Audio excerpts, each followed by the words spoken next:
planet Cybertron, and now its residents shall witness its dismemberment. Rise, my podcast. Serve your new master well. All hail Unicron.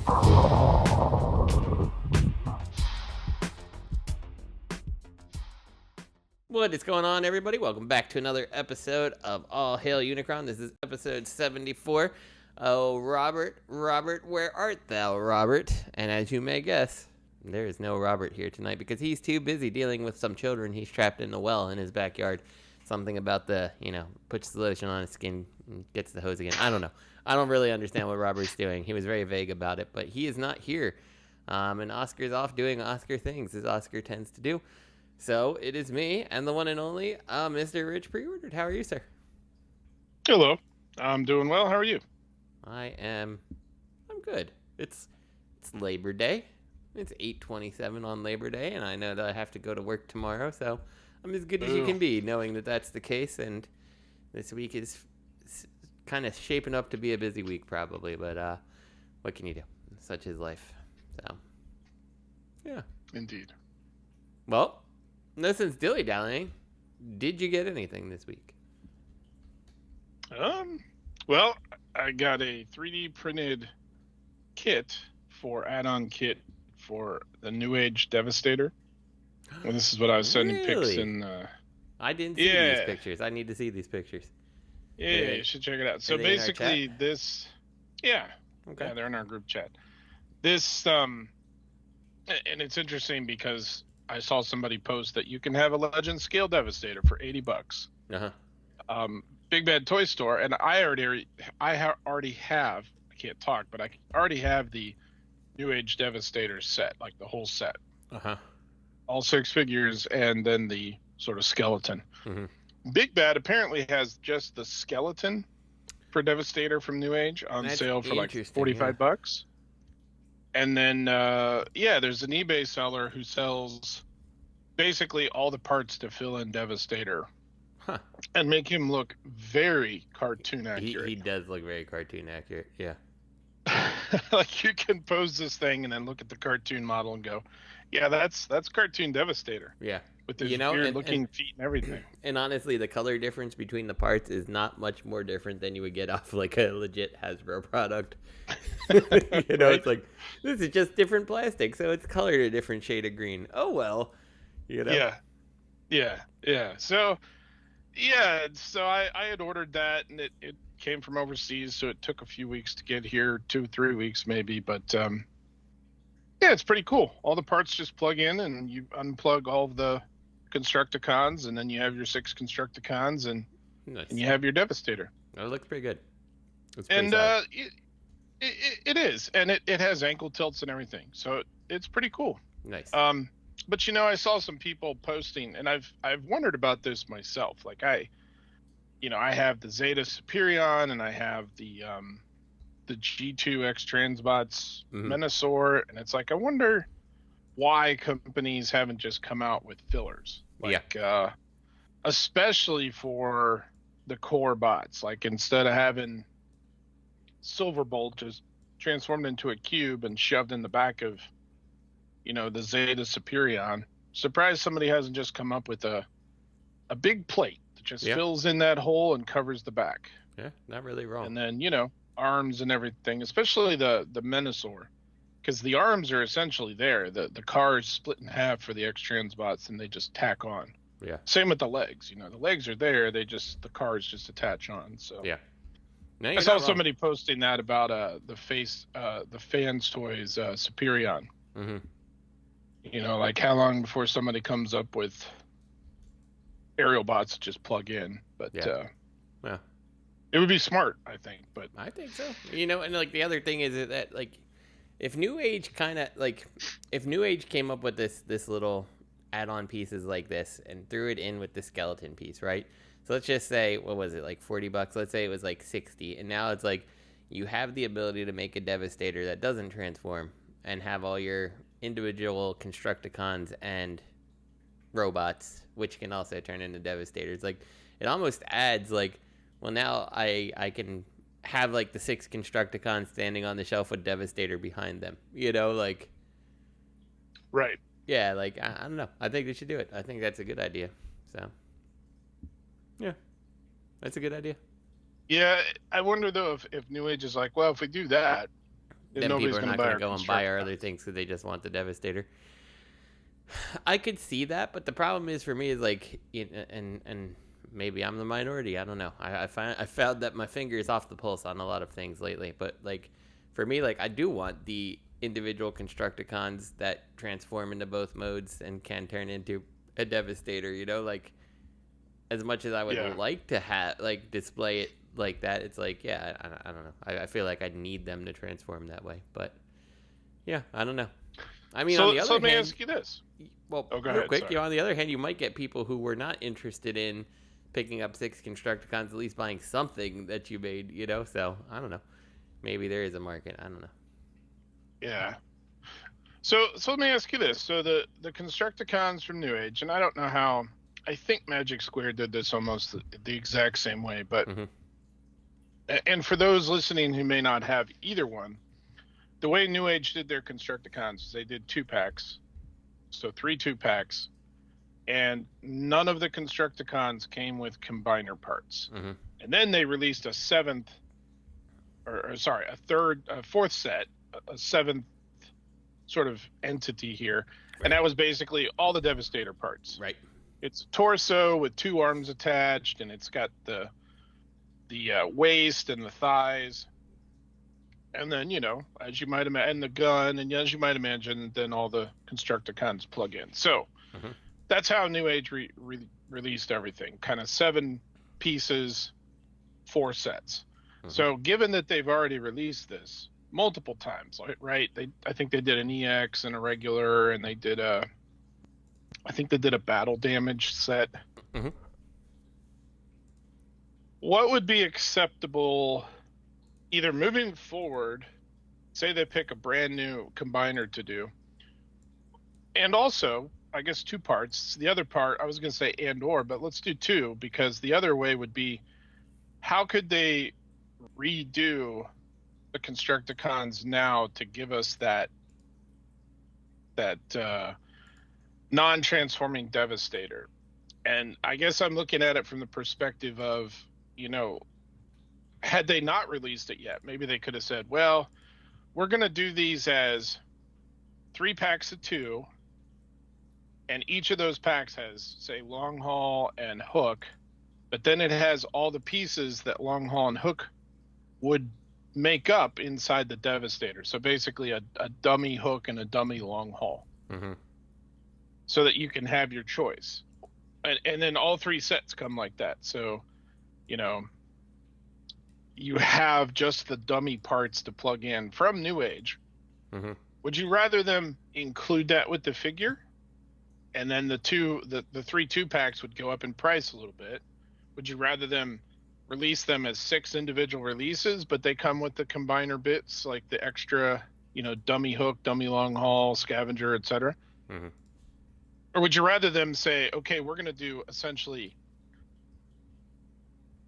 5 releases, 3 sets of 2 for the Constructicons, and then the Devastator, Skeleton, and then this fill-in piece, like add-on, like their own add-on kit, so to speak? Or would you rather them just say, well, here's Devastator, and then if you bought our individuals, then you can I mean, that's such plug them in? It's such a tough question to answer, because like you know, at the same time, you're like, well, maybe I don't want to have to pay for these dummy pieces so I can make my Devastator, you know? Like, I'm happy with my 6 Constructicons, and it's like, you know, but then you do run into the issue, like, well, will it sell later on? Not everyone's obviously me, who's like, I wouldn't mind seeing 6 Constructicons standing in front of Devastator, you know? So, like, I kind of feel like I would want them to make it an extra pack, maybe. I'd either pack it in with the combiner pieces and just go that route, and it's just extra accessories that everybody has.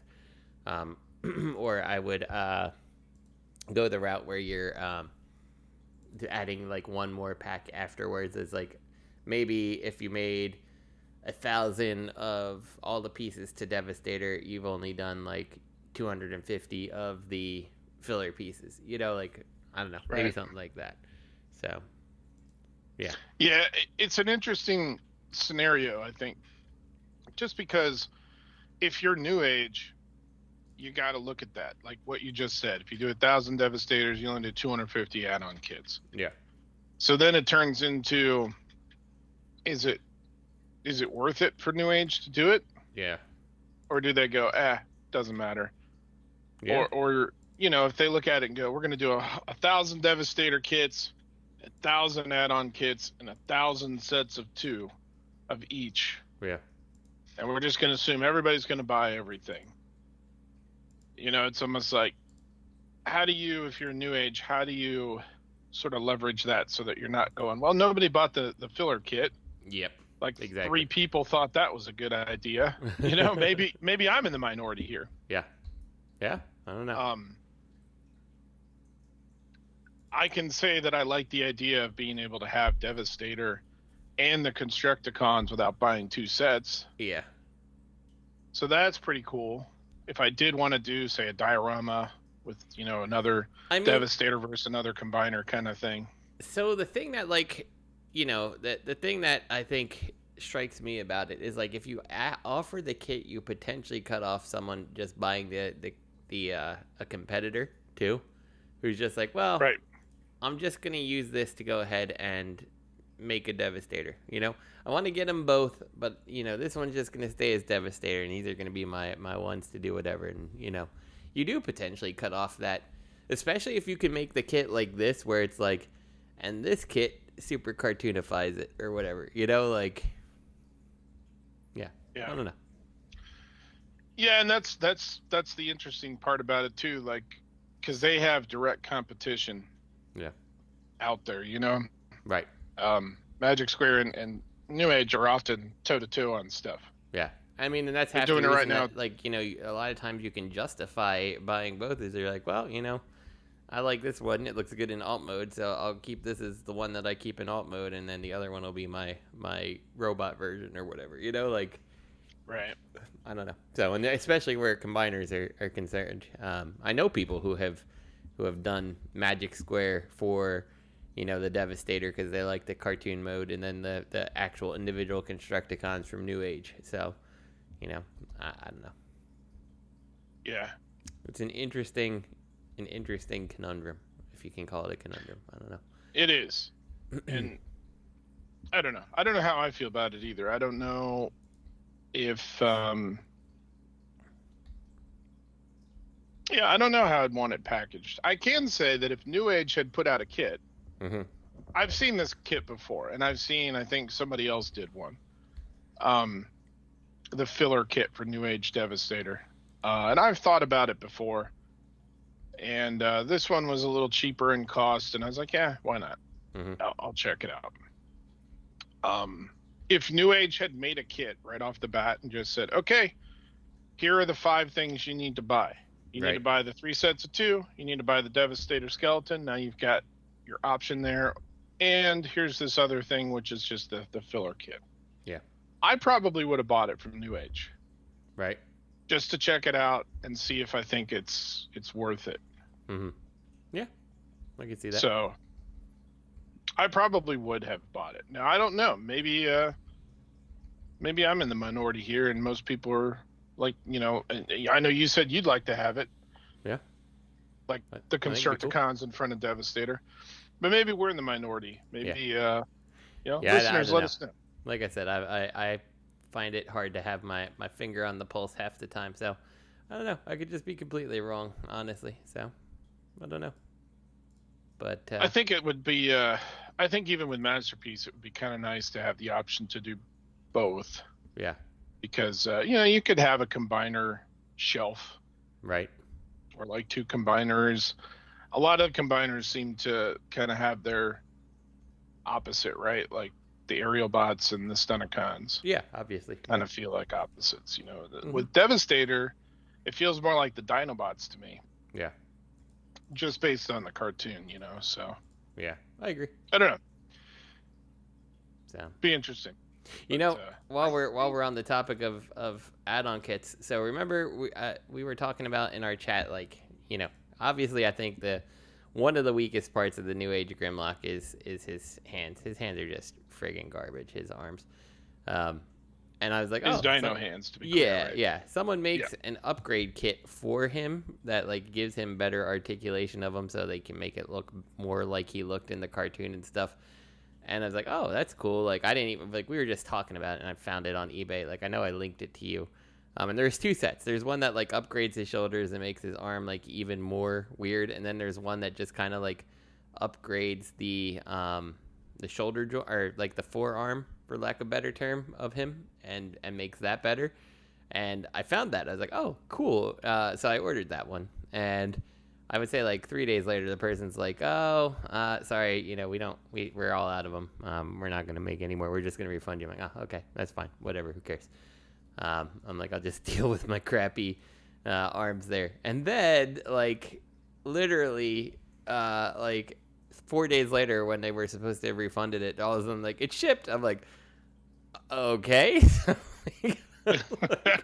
I'm like, I have no clue. I don't know if it's coming or not. Like, I might have upgraded arms. Like, I might end up, like, maybe this is going to be, like, a throwback to the first time I bought Dinobot stuff. The Justy Toy Dinobots off eBay, like, however many years ago, 20-some years ago now. And it was, like, they sent me this weird necklace, and eBay's like, oh, you got something. And I'm like, oh, okay, whatever. So, yeah, I don't know. Something's coming in the mail, and I don't know what. Yeah, it'll be interesting to see. So, I don't wish you to lose your money, but there is a big part of me that really hopes that what comes is a necklace, and it's the exact same necklace. It's the exact same necklace from all those years ago. Yeah, I mean, whatever. I mean, at the end of the day, it costs like, I think it was like, I want to say it was like $7 for these parts. I'm like, whatever. If it doesn't come, who cares? But we'll see. We'll see. So. It was interesting, if nothing else. So, did you get anything else this week? I don't think I said it last time, so I'll say it this time. I did get Fans Toys Jester, I think. Okay. Yeah, the last one, Jester. I haven't opened him yet. Okay. I was about to wonder if you shared the same feelings as Robert, who's like, it's both impressive and disappointing at the same time. So. I am excited to get mine. I do not have mine at this point, but it should be here soon. So, where'd you get? You got yours from? Box. Where'd you get yours from? I got mine from Nick the Toy Guy. Okay, that's what I thought you said. So yeah, I got mine from Showzy, and they've been a little slow shipping. Little slow Z. Yeah, a little slow Z, if you will, but it'll be here soon. Special brother. Yeah, I was looking at it the other day because it's like shipped, like, I think it was like a week and a half ago. And it's like received in China. Like, okay, well, we got a while to wait still. So at some point it'll get here. Yeah. So eventually. I'm excited. He looks good. Robert's like, you know, they could have done more care with the kibble, and I'm like, I can see that. But like, if I can stick it somewhere on a shelf and it looks good, then I'm fine with it because I'm not playing with it. So whatever, you know. Yeah. So, yeah. We'll see. It looks fantastic. And speaking of having a combined mode and individual modes, you know, I have the Zeta Superion. Mm-hmm. And I will never display that thing in individual modes because he's pretty cheap. Mm-hmm. I mean, you get what you pay for, right? Yeah. When I was buying the individuals, they were like $90 a pop for the limbs. And Silver Bolt was like 125 or 140 or something. Mm-hmm. So I mean, he's kind of a budget Superion by comparison of, you know, Fans Toys. So I have him combined, and I have a little plate that somebody made that fits on his chest to give him that cartoon iconic U. Yeah. That he has, and I look at that and say he looks like a pretty darn good Superion. Yeah. Just don't breathe too hard near him.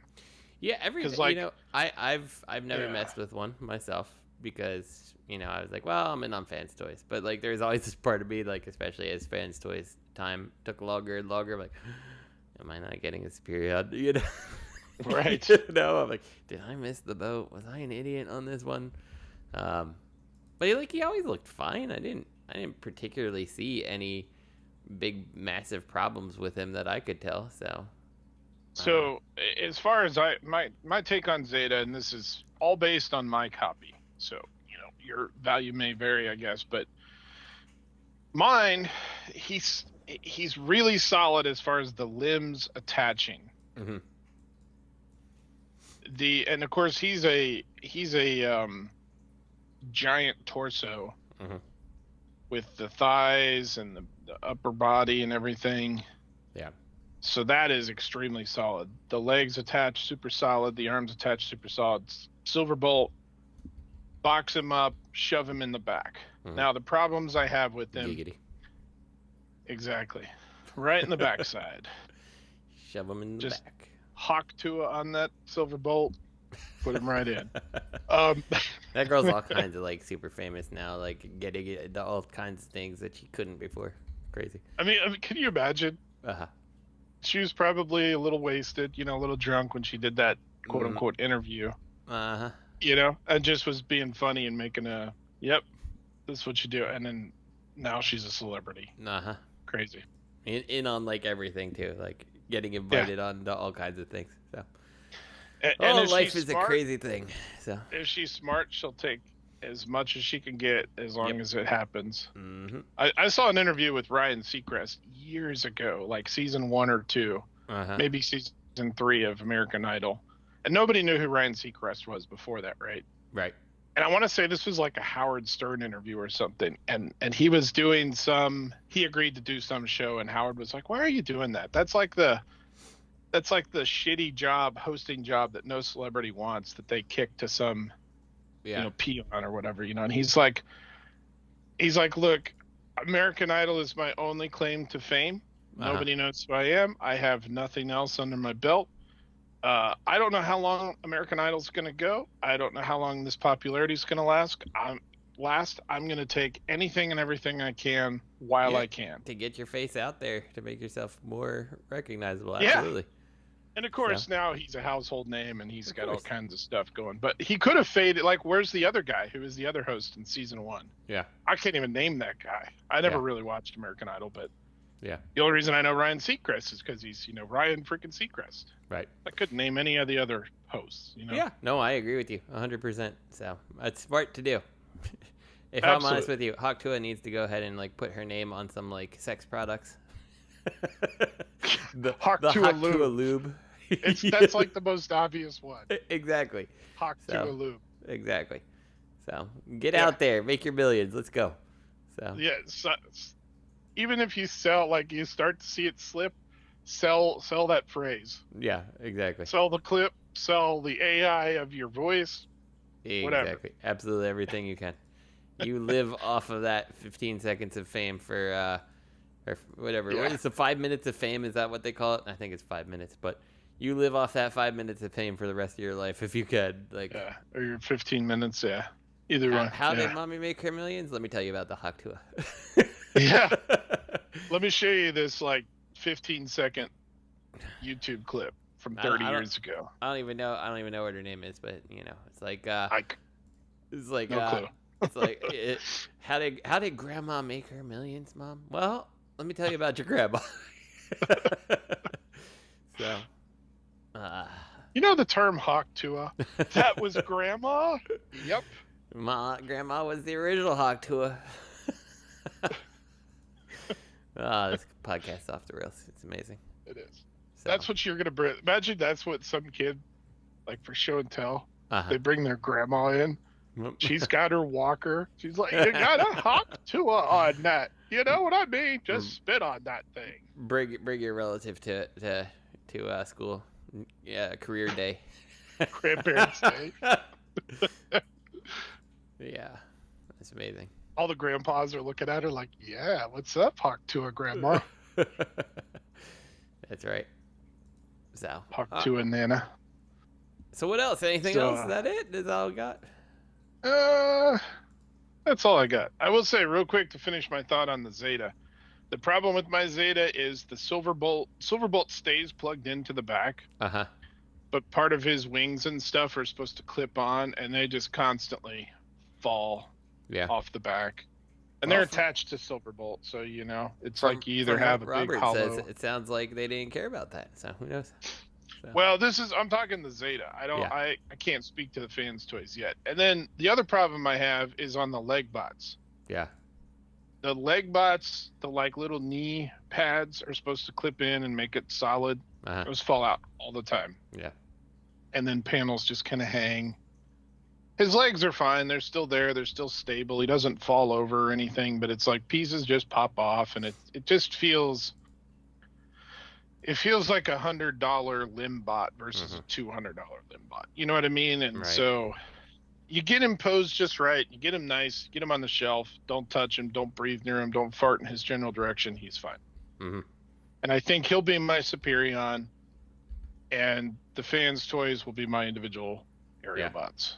Which is probably a fair way to do them. I mean, the fans' toys ones look fantastic. So yeah. I don't feel like you can go wrong in either mode, honestly, with them. But probably in my house they're just good. Since they're the only ones, they're going to be in Superion mode, and I'm never going to see their robot modes again. So I'm glad I got all these years to enjoy them like that. Except Jester. Minus Jester, who will be like, that's what his robot mode looks like. I don't know if he's a good robot or not. He might not have even had a face. I don't know. Who knows? So. Put him right in Superion mode. He's never left. Exactly. Anyway, that's all I got. What'd you get this week? I actually got nothing. So, I mean, shocker there. Seemed like I never get anything anymore lately. I don't know. Sometime I should have some things, but not this week. But I will say, I had a chance to take a look at the Studio Series 86 Bumblebee because my son did some work for the neighbor and got paid out for doing her mail. I was like, I'll do your mail for $50, whatever. But whatever. And then he collected mail and got $50. And he's like, I saw that Bumblebee at the Walmart, and I'd really like to get that. I was like, really? I'm like, okay. So he got the Bumblebee, and it's a pretty damn good Bumblebee. So it's pretty overly complicated for a 7-year-old to transform. Definitely needs help doing it, and kind of surprises me, that he is that complicated. But he's a good Bumblebee. Like, if you like the Volkswagen and stuff, he's pretty competent looking Volkswagen-esque vehicle. I have no complaints about it. I think it's probably one of the better toys they did, and the fact that I think he probably looks fantastic next to, I'd have to find it, but the Earthrise Cliff Jumper. Earthrise? I think it's Earthrise. I think they'd be a perfect pair, right? Because not only are they differentiated in mold, but they're the same size. They kind of look good together. I'm like, this feels good. I like this. So nice. Yeah. So I didn't get it, but my son did, and I got to mess with it. So I'm okay with that. So here's the real question I have. Because this is, we're collectors, and on some level we don't count as far as Hasbro making money and putting out figures that mass sell. So the real question is, what does he think of? Oh, is he this is the best ever? Or is he just like, it's okay? No, he loves it. Yeah, he thinks it's awesome. Oh, good. He's like, I'm so glad I got this. This is the best thing. I'm like, cool. I'm happy with that. That's good feedback to give Hasbro, that the kids still like your toys if you actually put some care in it. It's obvious. The whole Studio Series 86 stuff, I feel like when you look at them, a fan is making these. This is not the same person who's put on Prime 1 or whatever the hell it is, where it looks cheap, it feels cheap, The only thing I'll say is that, it's not a big figure for $25 or whatever it costs now. I'm like, that's a little crazy. I remember the Deluxes, I'm freaking old, right? I remember when Deluxes cost $10, but it really doesn't feel like it should be $25. I feel like maybe $15 to $17. It's so much more expensive than a lot of the other franchises out there. You have to be a fan, a big enough fan to want to get it, I feel like. So I don't know.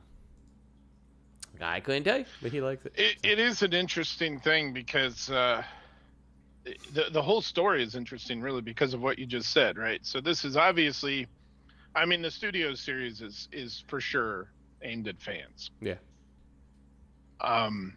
And the fact that it's a $25 toy and it's that small, I'm sure the argument would be, well, we wanted to make a really good Bumblebee. Except that the argument is thin when you consider the fact that like the Prime 1 stuff is like also $25 for the same size of character, you know, like which gets like less love and consideration. So it's like you have to look at it. It's like I can like, not that my kid's into Ninja Turtles, like he likes Ninja Turtles enough, but like he's not getting any Ninja Turtle toys. He's not that interested. He'd rather play the Switch game. But you know, like if he was into it, it's like, well, I can get you 2 Ninja Turtles for the price of this Bumblebee plus have $5 left over, or I can get Bumblebee, you know. Like which one would you rather have? So I don't know. Right. Yeah, I mean it's interesting though, because in the grand scheme of Transformers, for a kid, I mean that's their bread and butter, right? So a kid walking into the toy aisle, they want them to point and go, oh, I saw this on the show, I want this. Yeah. And you know, for him to want that Bumblebee specifically, even though he sees all the other figures, some of which are obviously larger. He has never wanted any of the other Transformer stuff. Like this is the first time outside of stuff that I've given him from, like, you know, I'm like, I have Earthrise Prime, go ahead, play with Earthrise Prime, you know, like like he's never seen the Optimus Primes there and is like, oh, I would really like to get that. Like, you know, he saw Bumblebee, he's like, I like that. And you know, part of it is obviously I've shown him G1, right? Like when we turn on Transformers around here, G1 is on, right? I mean, I put on animated and stuff like that, but like I'm not putting on Netflix Bumblebee. Now, granted, he knows how to use Netflix. He's seen it. He's never seeked that out on his own. You know, like I think that he thinks like that Optimus Prime looks weird, you know, like so he likes, like he's always been, and obviously he's himself, some other kid probably totally different, but like he's always liked the more realistic looking things. Like if you gave him a toy car that didn't look like a real car you're seeing on the road, he wasn't that interested as a kid, you know. He was Matchbox more than he was Hot Wheels, you know. So and it's interesting. Like that mentality though kind of carries over to Transformers. Like you look at G1 and you see realistic trucks and stuff, and then you look at Bumblebee and their suggestions of a vehicle, you know, like so. I don't know. So it's very interesting to kind of observe from an adult standpoint. So along the same lines, are either of your kids saying anything about Transformers 1? No, because they're obviously trying to push to every kid. It's not just, oh, Transformers are a boy's toy. Yeah, no, they haven't said anything. Okay. Yeah. I'm just curious because that's, you know, it's coming up soon. Yeah. And that's their big push. Well, you know, and the big thing is, like, you say, like, it's a, you know, they're oh, it's not a boy's toy. Like, my daughter friggin' loves G1 Bumblebee. You know, like she was all about having a G1 Bumblebee. I got her the, back like a couple years ago, the Pretenders Bumblebee from G1. Like, just because, like, it's a pretty substantial Volkswagen Beetle Bumblebee that's easy for someone who was 3 to transform, you know, like, and, like, she loved it, you know, like, she doesn't care about the new movie, not at all, not even slightly, so, yeah. Now, was G1 marketed towards girls? I would say probably no, but there's plenty to love there, you know, like, in the characters, like, she likes watching it, too, so.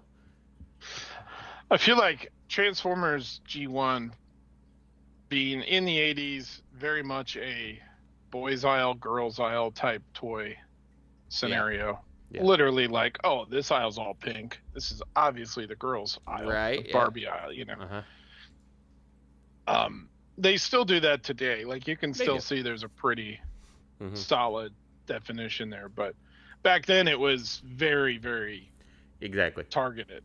Yeah. It's a little less targeted these days, but I feel like Transformers did their thing where they were like, okay, we know that this is 95% boys market here. Yeah. we're gonna throw in some girls. Yeah. Here and there, you know, like they had some female characters, and then it's like, oh, here is the fembots. Yeah. And then obviously with the '86 movie, they put RC in a prominent role, but you know, it's like G.I. Joe. How many female characters are there in G.I. Joe? Well, there's a few. But it's very disproportionate. Yeah, definitely. So. Yeah. It's a little bit better than that now, I guess. With Transformers, they try to definitely make that push. So. They do, and I feel like Transformers 1, they're trying to kind of push. Yeah.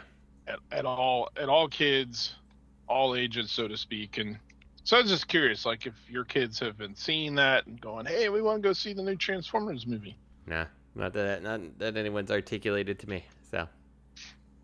Interesting. Well, that's cool. I'm glad that he likes that. Yeah. With that, let's do some movie and show news. Let's better way to segue. Boy, am I glad I called that guy. More cast reveals for TF1. So, who do we got? What do we got going on? We have... I don't even know these actors, really, if I'm honest with you. Darkwing by Isaac C. Singleton. I don't know him offhand. I don't know him either. Arachnid by Vanessa Lagori. The last name sounds familiar, but I don't know her. Shockwave, Jason Canopizos Alvarez. Orion Don't know him either. We know Orion Pax, Megatron, Brian, Tyree, Henry. Good thing you just throw away things. Bumblebee, Keegan Michael Key. I know him, obviously. Elita 1, Scarlett Johansson. Sentinel Prime, John Hamm. Who's John Hamm? I know him. He's the Mad Men, right? Is that him? Yes. Okay. Alpha Trion, Lawrence Fishburne. I know that. Soundwave, John Bale. I don't know him. It's supposed to be Bailey. It's John Bailey. It's, you know. Oh, like the guy, epic movie trailer guy. Yeah. Well, that's good for him. Crime reviews and yeah. Why Soundwave though? That's weird. I'll be interested to see how they do it. Jazz Evan Michael Lee. Name sounds familiar. I don't know him. Steve Buscemi for Starscream? Really? So that's where the news headline comes from. If you remember Billy Madison, that's the guy he calls who had a people to kill list, and Billy Madison was on there. Remember, he calls him and he's like, "Hey, I used to bully you in high school." I recall that. Oh, okay. Yep. And then he crosses off, and then at the end, that's who shows up and snipes that guy. Yeah, I recall that. It's like, I'm glad I called that guy. Yeah. But I saw Steve Buscemi. Now, Steve Buscemi, this isn't his first voice role for Transformers. Yeah. He did that one, I don't remember the name. It was like a Junkion. It was like a bot selling junk in Age of Extinction, I think. I think it was Age of Extinction. Which, you know, whatever. That's fine. But when I saw him here and I saw Starscream, I'm like, what? Yeah, it feels like a weird decision here. He doesn't come off to me as a Starscream. So. Not at all. I mean, in fairness, though, like, if I didn't know Chris Latta, Starscream, Cobra Commander, I don't know if he necessarily would have, too, if I heard that voice. Like, that's what a Starscream is? Like, I don't know. But. Yeah, Starscream's a tough one because Chris Latta's never been matched. Yeah. I mean, with Cobra Commander, I mean, they've had some good Cobra Commanders. There have been some good Starscreams, but you're not going to match it. No. It's just one of those voices that you're never going to be able to match. Yeah. It's like Darth Vader. You know, it's a good thing that Disney convinced James Earl Jones to sign over his AI voice rights. Because they were never going to replace Vader. No, you can't. You can't. So that's good for them that they got that. It's like, I don't know what they're going to do with Optimus. I don't know if Chris Hemsworth is their like a Ryan you know, maybe yeah future plan. I don't know, because obviously Cullen is getting very old. At the rate they put movies out, old too. Welker's getting old too.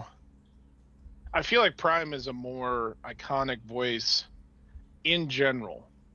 to the franchise. Outside of fans. I agree with you. As much as it's kind of hard to say, it's the truth, right? Like, it is. If you go with one of the two voices, you go with Cullen versus Welker, honestly. Yeah. Which is funny because, Cullen basically has two iconic voices from Transformers, Ironhide and Prime. He did some others, but those are the two that everybody knows. Yep. That everybody knows. Welker, meanwhile, did something like 23 or 24 characters, somewhere in that range for G1.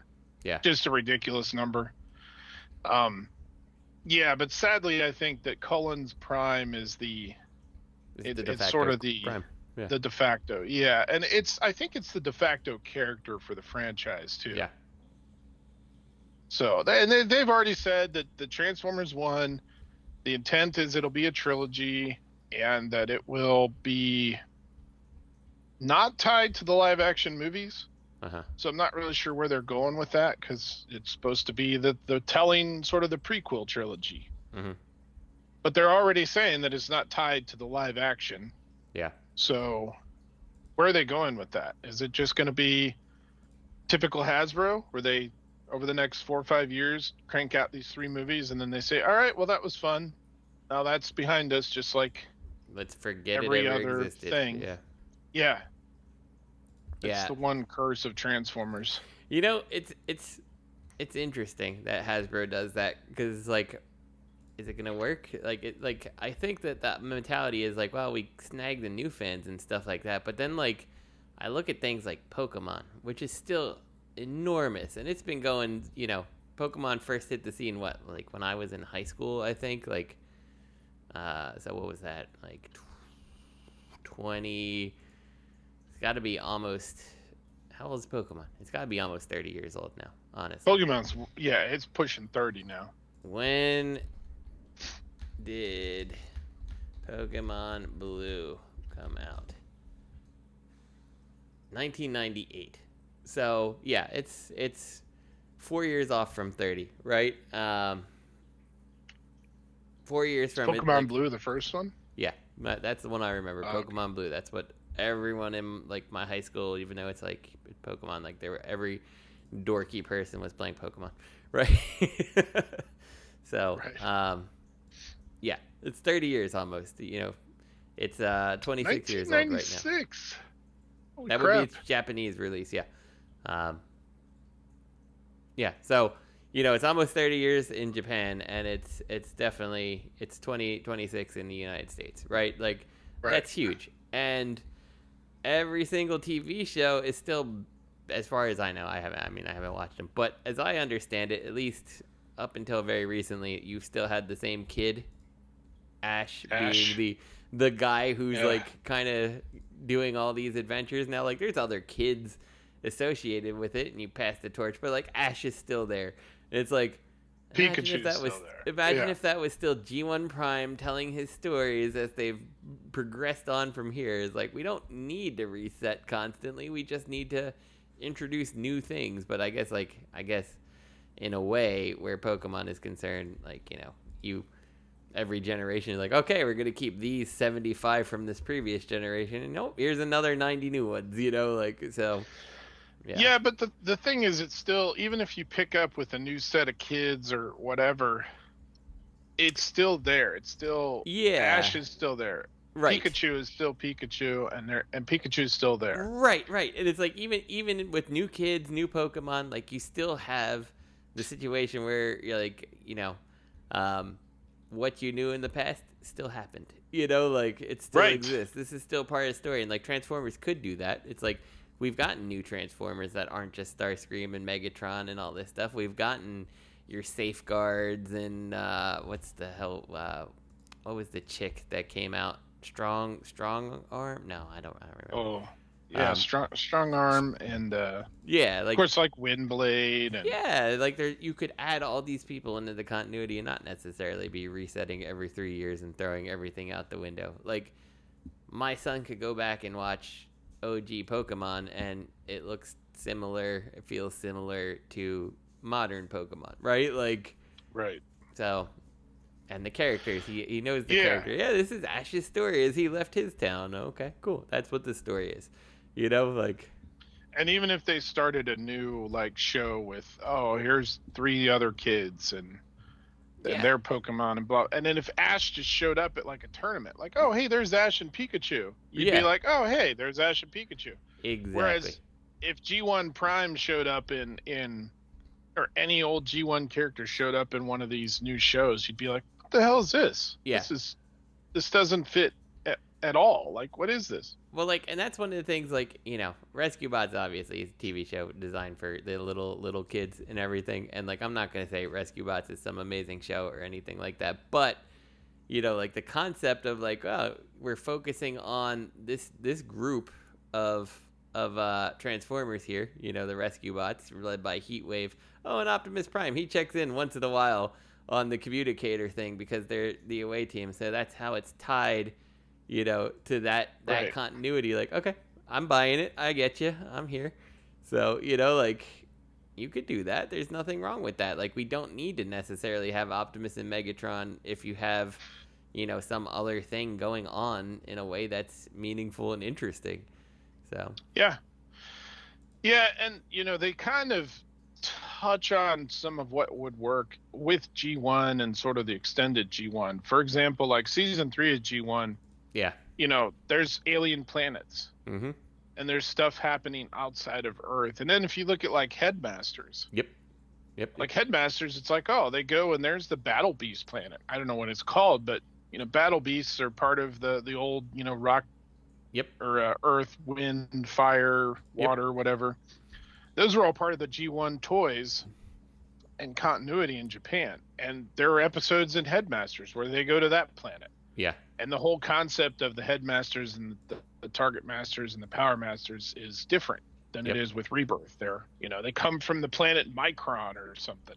I might be getting that wrong, probably am. But, you know, the point being, it's like you don't have to have Optimus, Bumblebee, Sunway, Starscream, Megatron. You know, it's like, well, this is Chrome Dome and his crew, and they're going off on this quest, you know, this adventure, and this they're on another side of the universe. That could be a whole other show, and they could merge, they could cross over. Yeah. And you know, they could have things like, you know, what's going on in Cybertron? We haven't looked back at Cybertron in a while. Let's go check out Cybertron. Oh, there's Optimus. Yeah, they could do it. They just. Hasbro's got that old mindset of, well, our target is like your son. And but then your son's going to be too old. Yeah, your son's going to be too old in 4 or 5 years, so we got to look at the next set of kids out there. And these kids are gone. Which just cracks me up, because then what's the one thing every so many years that they return to, right? It's always G1. Masterpiece was G1. Yeah. Then they had, like, even everything they've done, like Classics. Like, Classics was not G1, right? Like, it was a modernizing of G1, basically, where you gave them kind of more modern things, but it's like Optimus is a truck, and Sideswipe is still a Lamborghini-looking thing, you know? Like, you did all that, and it's like, why did you do that? Because G1, right? Like, because you always go back to what sells, and you go back to what your bread and butter is, you know? And it's like, so what sells is the franchise that has been going for 40, 50 years almost, you know, like, like that's the one that sells, but we still need to change it every 3 seasons or whatever it is, some ridiculously low number. So it's like 2 to 3 seasons. 3 seems to be the sweet spot if they get to it. 3 seasons, but it's like I saw this interview once with I can't remember his name. It's the lead singer for Green Day. I'm not a Green Day fan. Yeah. But I saw this article talking about part of an interview where he, you know, they were going to go on tour to promote a new album, and he's like, they put out this like PR statement, the band did, that said, you know, we're going on a tour, and we're not going to play any of the old shit. We're basically playing the entire new album and a few other songs that didn't make the cut, and you know, that's about it. So don't come expecting to see stuff from, you know, their hits, basically. Yeah. From over the years. And it was like, people went, well, guess I'm not going. That tour then. Yeah. Yeah, and it was so funny because the article was talking about how they said this and they announced this, and the ticket sales were so piss poor. Yeah. That at some point, somebody convinced them to go back, and they came out with a press release saying, okay, fine, we're going to mix it up and play plenty of the old hits and stuff. And then they started selling out venues. Right. Same tour. Right. They just, changed how they're doing it. And I get it. You want to sell your new CD, but you have people who are your fans because they started with your stuff. It's like, at least throw some of those songs in. Like, I don't know if someone's expecting you, I'm not the biggest Green Day fan either. I know one album is Dookie, and that's about all I know about Green Day, if I'm honest with you. But it's like, that was a big album, right? Like, everyone seems to, if I know it, I'm sure the fans know it.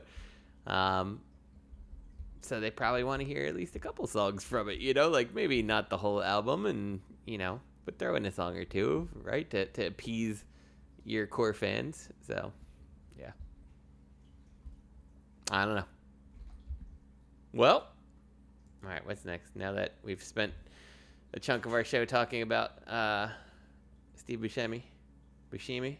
I don't know. I've heard we always say his name wrong, right? Want to see TF1 early? No. And get free swag? Double no. Check out the fan event. Maybe coming to a theater near you. So I know they seem to do these with movie releases now where you get all your stupid little swag. And it looks like you'll get some posters and some keychains and whatever. So I'm sure it'll show up at some theater somewhat close to me, but I can't be bothered. So how about you? Are you going to go see it early? Saturday the 14th? Oh no, you disappeared. Where did you go? You're silent. I hit mute, and then I did not hit unmute. Well, see, that's your fault. Good thing I called you out on it. Hey, you did. You know what? What's the over-under that this thing? Let's see. This comes out September 14th. When does it actually hit theaters? September 20th. What's the over-under? This is still at a theater when TFCon arrives. 1 month. Month and a half. It's got to last a month and a half. I don't think it makes it. I don't think it's here in November. It'll be one of those things where it's. I think it'll be just out of theaters. You think so? Or it might still be in a couple of theaters. Well, what else is coming out? Because Beetlejuice is coming out. Beetlejuice. Yeah. Oh shit, he's in here. There he is. There he is. I feel like we need to organize. His name 3 times just because I want to get Michael Keaton's autograph. I would like that too. That'd be very nice. I feel like we need to, like TFCon should organize like a showing of it. I mean, we could just go like friggin' Mystery Science Theater. Shit, if it's boring, we're going doing Mystery Science Theater. I don't think TFCon will be boring, but if it was, no. Mystery Science Transformers. That would be amazing. We might still be able to pull that off, though. Yeah. We'll see. Like, I don't know, maybe a Sunday afternoon, early evening. Maybe. Perhaps. It's still showing. So. Yeah, so I'm gonna go to this. I planned on seeing it anyway, just because part of me likes to go see things to support the franchise. Part of me has, maybe it's good. Part of me realizes that you've already been part of the problem for a while now, so I might as well keep contributing. I understand. I get you. Yeah. I plan on buying none of the merch, though. Like, I'll take the free stuff. There's no toys yet that look anywhere near so good bad. to me. They honestly look like trash. So. Yeah. But, I mean, this is a good way to do it. If you're going to go see it, you might as well get some free crap from it. Yeah. A free keychain, free poster. I hope you get Fat Bumblebee. I probably will. He looks like it is like... like you got Optimus and Megatron and Elita 1 who are all just like their posters, they look fine, right? But then like that keychain, like that Bumblebee's got double chin going on. That's like, oh, big time. That's fat guy who's like, I'm gonna cosplay as Bumblebee. It's funny too because it looks like the poster is Bumblebee from 15 years ago, and then the keychain is like Bumblebee today. Right. And it's like high school reunion where that football player who's like put on a whole bunch of weight is now like, I can still fit in the uniform. I can go back to my high school reunion like this. And the way they have the shading on the pin, it almost looks like the little, I don't know what you call those, the vents on either side of his head are pushed out a little more too. Yes, it does. That's pretty awesome. That's so good. I love the double chin. Yeah, I really hope that's the keychain I get. If there was one keychain, it would have to be Bumblebee.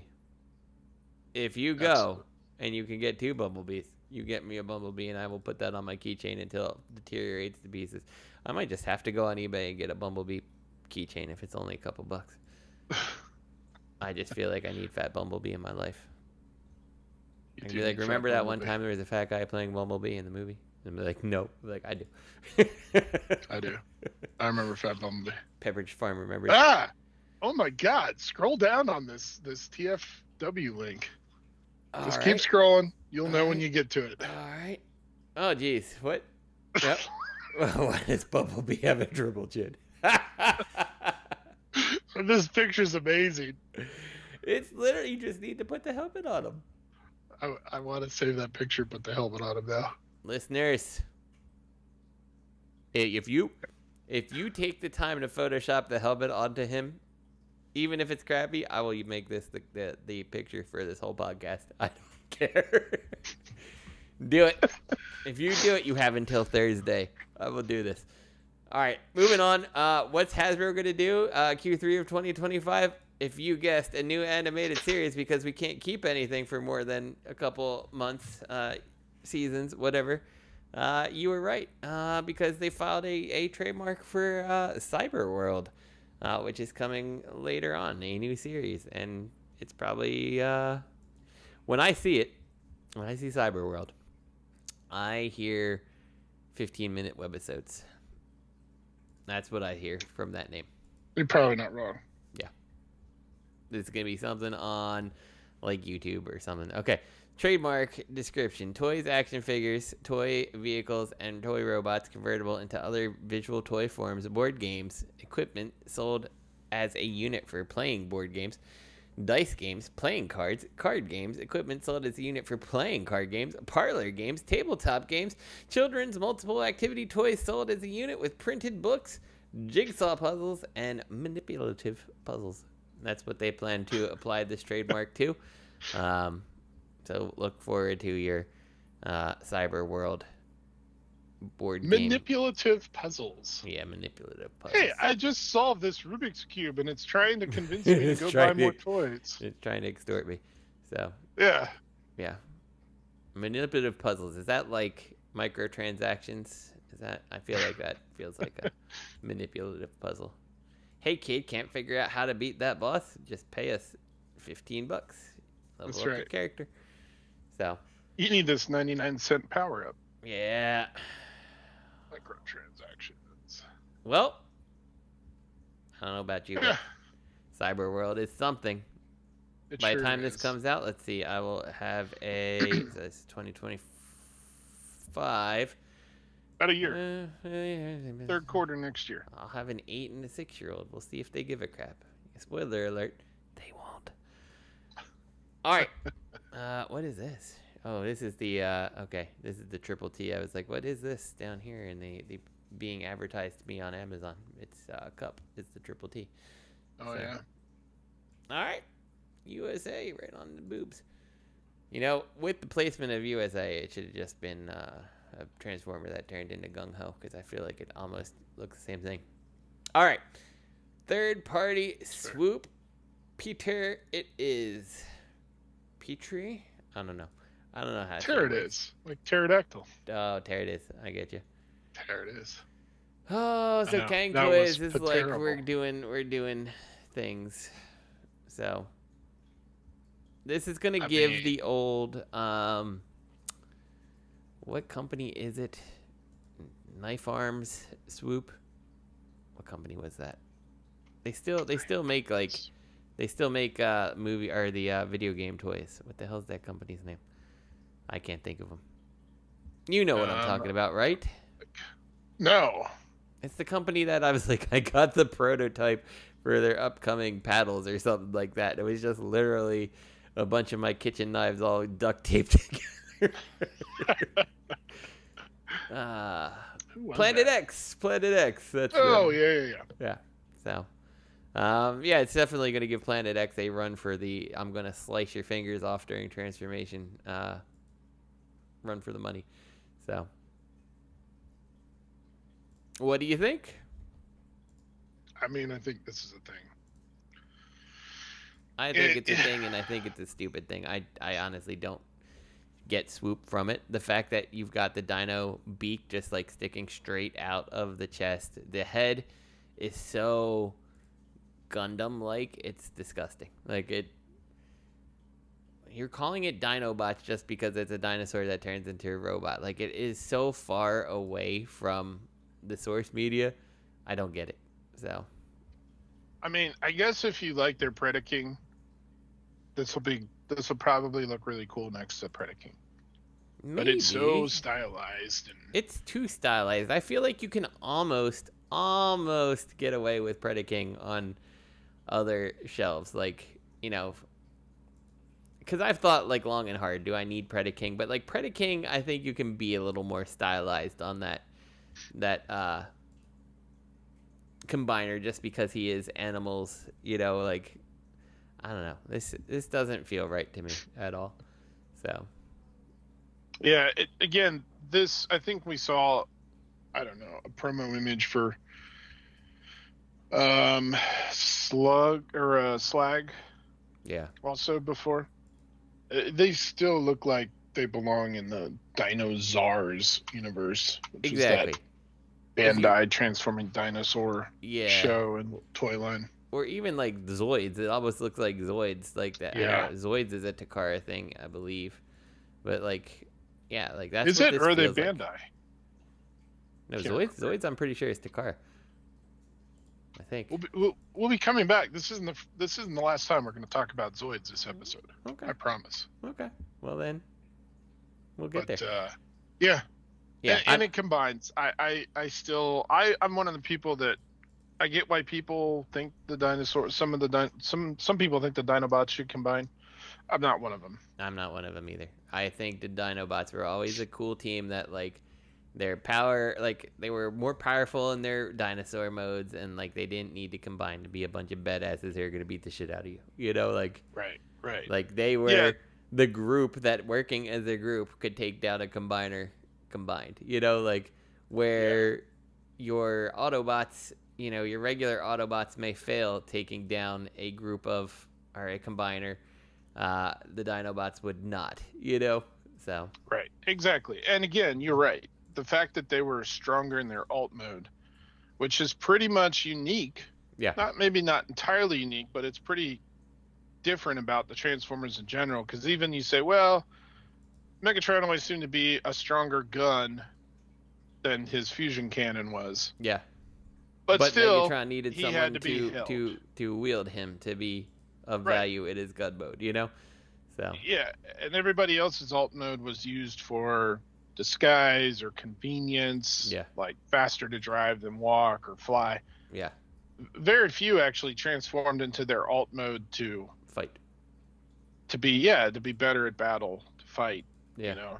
Mm-hmm. And the fact that they couldn't combine but they had these powerful alt modes was always really cool to me too. So I agree. Exactly. So this is the type of thing like when I look at it, I think it's cool, right? Like I think it looks cool, but it's no place for me. You know, like this is, you know, years ago, single me living in, you know, house by myself or whatever, like, yeah, maybe I'll buy this. I have disposable money to pick this up. But like me with, you know, wife and kids, I'm like, I don't get it. You know, like I was more interested in these weird things like this years ago. I'm not interested in them anymore. So I'm sure on a shelf, having all 5 of these Dinobots, it will be I don't know, impressive or a conversation piece. Yeah. I've only ever seen a couple of the Kang Toys Predacons individually in a display case at a TFCon. Mm-hmm. They're freaking massive. Yeah. They're so big. And they look super impressive, but they don't scream Transformer to me. Yeah. They scream almost like this is a Predacon from, you know, like you said, a Gundam line or something, like a crossover, but crossover from the other direction. Yeah. it's like instead of Transformers doing an Ecto 1, it's like Bandai did a Zoids or a whatever, whoever Gundam version of a Transformer character. Yeah. Mm-hmm. It's very, I don't know. Yeah. No, I agree. I totally agree with that assessment. So, yeah, I don't know. This is not of interest to me anymore at this point in my life. It's interesting looking. I think it'll look good. Is Kang Toys, is it confirmed that they are the same company that made the Aerial Bot Combiner thing that Star Toys? Oh, Star company? Toys? Dream Star Toys? Yeah. Is it confirmed they're the same company, or do we not know for sure? I don't know for sure. They may have confirmed it, and I just didn't. Okay. I'm not remembering. Because we could ask Robert. That would be interesting to know, because I feel like, if it is the same company, and it could very well be the reason that it's releasing under the Kang Toys name versus the Star Toys name, like, that thing is a nightmare. And this kind of looks similar in nightmarish to me, Yeah. So then the other question I have, speaking of Kang Toys, are they going to do a Legends scale set? Yeah. Because that's what they're doing with their Predaking. Yeah, good question. So, guess we'll find out. Yeah. Well, who knows? All right, what we got next? TFC Toys is still live, and they hunger for your money. So they are obviously doing a Hun-gurrr. Is this just upgrade the set they already did? Well, they didn't do. Oh no. This is okay. So this is just the Hun-gurrr from their Satan set. Yeah. But this is the one that's been taken forever. This is their Jester. Okay. I guess the other 4 have been out for a while, and people were starting to worry about recognize them. I'm like, these have been out for many years now. Probably even pending longer than Jester, if I recall correct. It's possible. Yeah. This is interesting to me. So, I could have sworn that this set was out, but I guess I'm wrong. So, Hun-gurrr is the one that everybody's been waiting on. All right. Well, now you get him. He looks fine, I suppose. He's fine. These look fine. They look a little too stylized for me. And do they have a combined height? If I remember right, he's not. He's short. Yeah, I don't think he's I don't think he's scaling with your whatever your Toy World Zeta scale. Yeah, I don't think so either. So. Yeah, he looks fine. He's fine. I'm not in on the set, so. Yeah, me neither. Listeners, if you're in on this set, you let us know if he was worth the wait. So. Because I don't know. Couldn't tell you. All right. Yeah. Moving on. What's next? Magic Square is back in the MP game, this time with Bruticus. I gotta say, when I saw this, I was like, I don't need to change out my TFC Toys Bruticus. Is it TFC? No, it's Zeta. Zeta did it. I'm like, I don't need to change this. And then I saw it, I'm like, I kind of feel like I need to change this. Because this looks damn good. It really does. So, yeah. There's 2 links there, by the way. The second link just has even more pictures. Yeah. But here's one thought about this that I have. As soon as I saw this, I had this, like, I don't know if you've ever seen this. I see it all the time.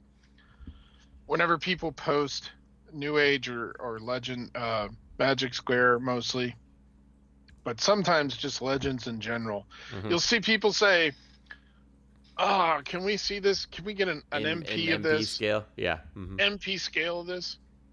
And so I start looking at this, and if you look, maybe it's not in these 2 links, but you can find pictures where they're showing this brawl next to their Legends scale brawl. Uh-huh. And part of me is like, man, did they seriously just upscale it? Because Legends. I worry about the transformation and the joints. Yeah. That's the one thing that I think worries me too about the Magic Square. Like, I've never necessarily, like, don't get me wrong, I've got their Light of Freedom Prime, and he's a damn good Prime. Like, he's a really good toy that they made, and I don't feel like he's gonna break, but like, definitely their Legends, I have never been a fan of how the joints feel and stuff like that. Like, I've got the Jazz, you know, like, and I'm just like, I don't know, something about this Jazz doesn't really sit quite right with me. Like, something doesn't feel right. So I always worry about that. And if this is just like we're upscaled it and similar plastic, and this plastic does look different to me than the Light of Freedom Optimus Prime. Just kind of looking at it, like, it doesn't look like Light of Freedom plastic necessarily to me. So I do have some concerns. Yeah, and it does. It looks like it's better plastic. The Light of Freedom I have, or Light of Peace, or whatever the hell he's called, I have him also, and it is a damn good figure. Mm-hmm. It's built well. The joints are toleranced well. The joints that aren't ratchets, I don't feel like are going to get, loose. So that's all good. I have their Legend scale Bruticus, and it's a bitch to transform, but it pulls off all three modes very well. Yeah. So it's one of the best Magic Squares I've ever messed with. And I have a handful of Magic Square Legend figures. Mm-hmm. So, but I wonder, I look at this and I say, man, is this thing going to have like pin joints everywhere? Right. That are going to, kind of like an X-Transbots. Like, that's my problem with like their figures. A lot of their figures, it's like they just have a bunch of pin joints. Yeah.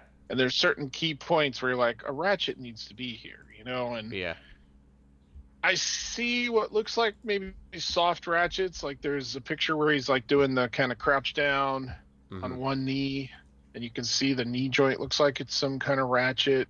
Yeah. I hope that it is as good as their Prime.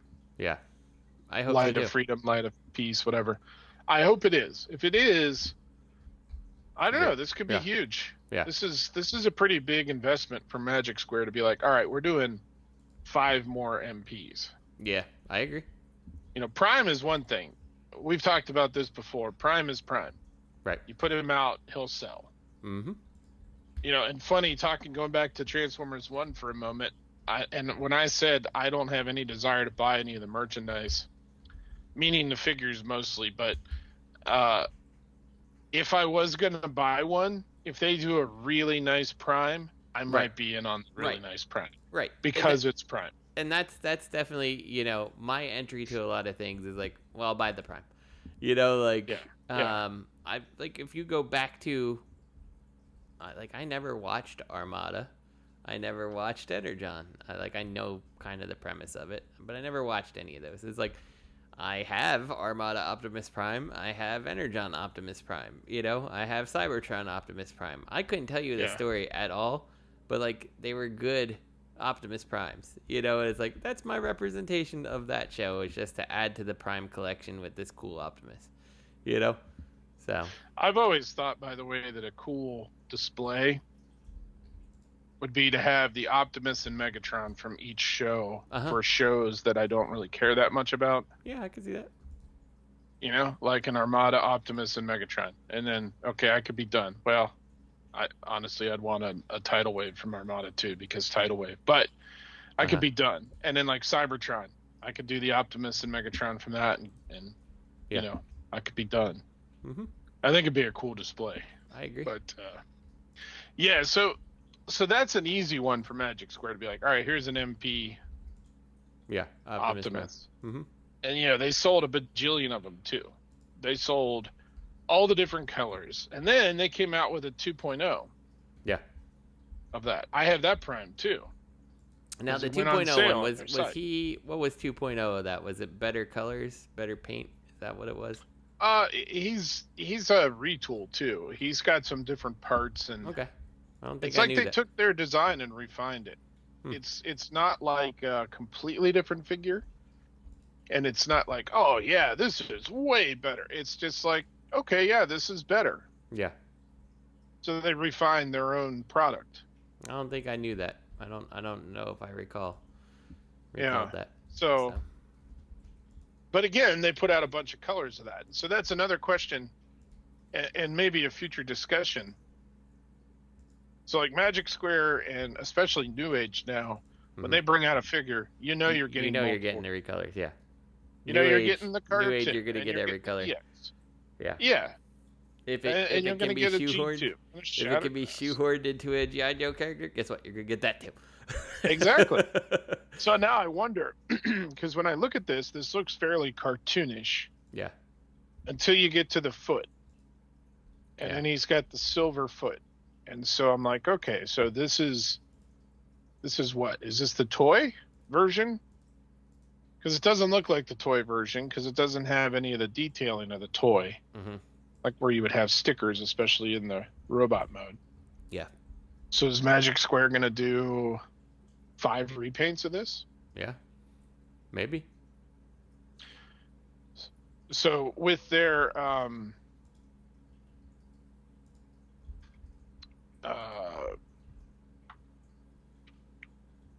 gosh, it is blanked. With their Legend Scale Combaticons. Mm-hmm. Sorry, with their Legend Scale Combaticons, they've done 3 paints already, and it's basically cartoon, toy, and then comic, I think, which is a really weird choice. Right. I think it's comic. So, and they haven't done the obvious one to me, which is G2. Right. That is definitely the obvious one. Yeah. So what do you think they're going to do with an MP scale? Do you think they're going to do the same marketing approach where they're like, all right, so we're going to do a toy and a cartoon and a G2? Mm-hmm. I think so. Be interesting. That's exactly what you see ends up happening. So, yeah. Well, I'm definitely interested in this. I think I pre-ordered this. Let me check. Let's go look. Did I do it? Did I or did I not? Let's find out. Next question is, where did you pre-order it if you did? Oh, I only do Josie anymore, so shh, don't tell Josie Prime. No, maybe I should go to the Magic Square website, right? Like that's usually very price release. That's where I've been buying Magic Square from. No, I don't have them pre-ordered yet, so we gotta make a decision. We'll see. I feel like I might end up getting in on this because it does look really good. So, yeah, I like it. I'm okay with this. I like everything but the foot. The foot? I want my tuned foot. Are you talking about for the actual Bruticus? Yeah, the combiner foot. Let me see. I don't know if I've seen the combiner foot. I just want it to be in cartoon colors, which would mean that his feet match his legs. I get that. I don't see the foot picture. I don't know if I've seen the foot picture. Let's see. Weird stand. Oh, okay, it's like an action figure stand. They have them on. Oh, I see it here. Okay. Yeah, I can see where you would want that. I don't care necessarily, but I get it. I totally get it. He's awfully cartoon looking, in my opinion, to have a foot that doesn't look like the cartoon. But that's what I don't understand. I've seen other pictures where the foot is very clearly silver. Yeah. And I'm like, Interesting. Does he come with a blast effect, or did they just Photoshop that on? I don't know. I think they added that. Yeah, I think they Photoshopped that. All right. Well, Best by Default is bringing us an MP scale Targetmasters, starting with Misfire, and they're doing it in toy version too. So Best by Default being X-Transbots, and it's hard to say. He's fine. Like when I saw this, I'm like, he's fine, but he's awfully purple, and I know he's supposed to be purple, but he just looks very bland, if I'm honest with you. He does. The big thing I can say about this is I don't think that there's a whole bunch that could go wrong with this toy, necessarily. like the transformation looks simple. Like I'm not Man, even that do not impressed with challenge the jet. Keith like that. Yeah, don't challenge Keith. You're right. I'm sorry. I apologize, everyone who's a big Misfire fan, and this is gonna be the biggest piece of trash you got. But it's the only one you got, so Keith doesn't need to try very hard. It really doesn't look complicated, right? Like literally, it looks like the feet fold up mostly backwards onto the back. I'm sure do we see a back view of this yet? They've conveniently feel like they leave out the actual back view of the jet. Get a 3/4 back view, but not a back. Yeah, I feel like you're mostly just kind of folding his legs backwards, if I'm honest with you. I'm guessing the thrusters are probably hidden behind like the knee joint there or something like that. And you kind of fold that over, it clips on his back, and the arms kind of squeeze in, and you're good to go. You know, like, he's not looking complicated, and this looks, in my opinion, it looks boring. I hate to say it, but it looks boring. You know, here's another thing though, that I'm switching between the two, the toy and the cartoon version. Mm-hmm. And basically the difference is the head is completely different. The head's different, yeah. And he's got stickers. He's got stickers. Well, or details. It's colors... probably going to be stickers, right? Okay, he's not stickers. They're probably tampo. Yeah. But he's got detailing. He does. And in fact, on the toy one, if you keep clicking, you'll even get a picture where it's just, hey, here are the tampos we're adding. Yeah. It's literally just the tampos floating in space. Yeah. And I look at this and I go, okay, do we need 2 releases, or could you have given us a sticker sheet and a second head? Yeah, I honestly feel you could have done that. A sticker sheet and a second head. I don't think the colors are so different that, like, there's, like, the other one looks like he's got a shiny metal, or metallic paint job versus, like, a flat paint job on the toy, which I don't know if I necessarily get. I would have think the flat paint job for the quote-unquote tune accurate one and the shiny metal for the toy more than anything, but whatever. Yeah, I don't know, because the lighting, you can tell switching that the lighting is different. Yeah. This is obviously 2 different sets of CAD renders. Yeah. And they've turned the lighting on the CAD to be different. So is it the same color? It could almost be the same damn color. Maybe. Yeah. I don't know. They both have blue cockpits, you know, like that glass is the same.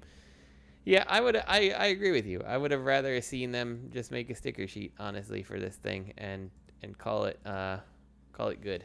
Sticker sheet and a new head. So, and you have either one you want, but they're going to get 2 releases out of it, and it looks boring and easy, just super straightforward. So, yeah. I don't know. This doesn't do it for me. So, I'm all about the cartoon look, and I don't mind that it's plain, because that's the way the cartoons mostly were. Yeah, I get you. But I just don't know. It's going to depend on how much this is, and yeah, I hate to say it, but I have to wait now on X-Transbots until things come out, releases, or you have to. You have to, because I really want their what you Omnibots. Yeah, the Omnibots. I'm like, but nothing I've ever heard about their Omnibots is ever any good. You know, it's like, I don't think I need to spend money on that. Right. So, yeah, which is a shame, because like they look great. I saw it at Bobby's house and I was like, this thing looks awesome. Why does he have to be trash? He looks awesome. So. Yep, and that's the thing. I don't understand how that gets out the door. Yeah. You know, Bobby broke the ankle on his, barely. I watched it. You know, he did it during the review. Yeah. And it's like he barely did anything and the ankle snapped. Deluxe Baldwin. Mm-hmm. Matthew Deluxe Baldwin, he even commented on how the ankles are shit, and he loves everything. He loves everything. You know, he loves Matt. I mean, you know, Matt loves everything. Good on him if he gets that much joy out of all this stuff. Yeah. But you know, the fact that he even was like, yeah, the ankles are shit.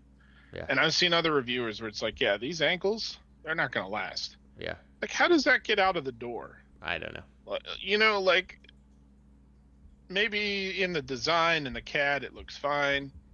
But then once you get like a prototype and you go, man, this is trash. This is no good. Like, how does it? It's the same with MP52.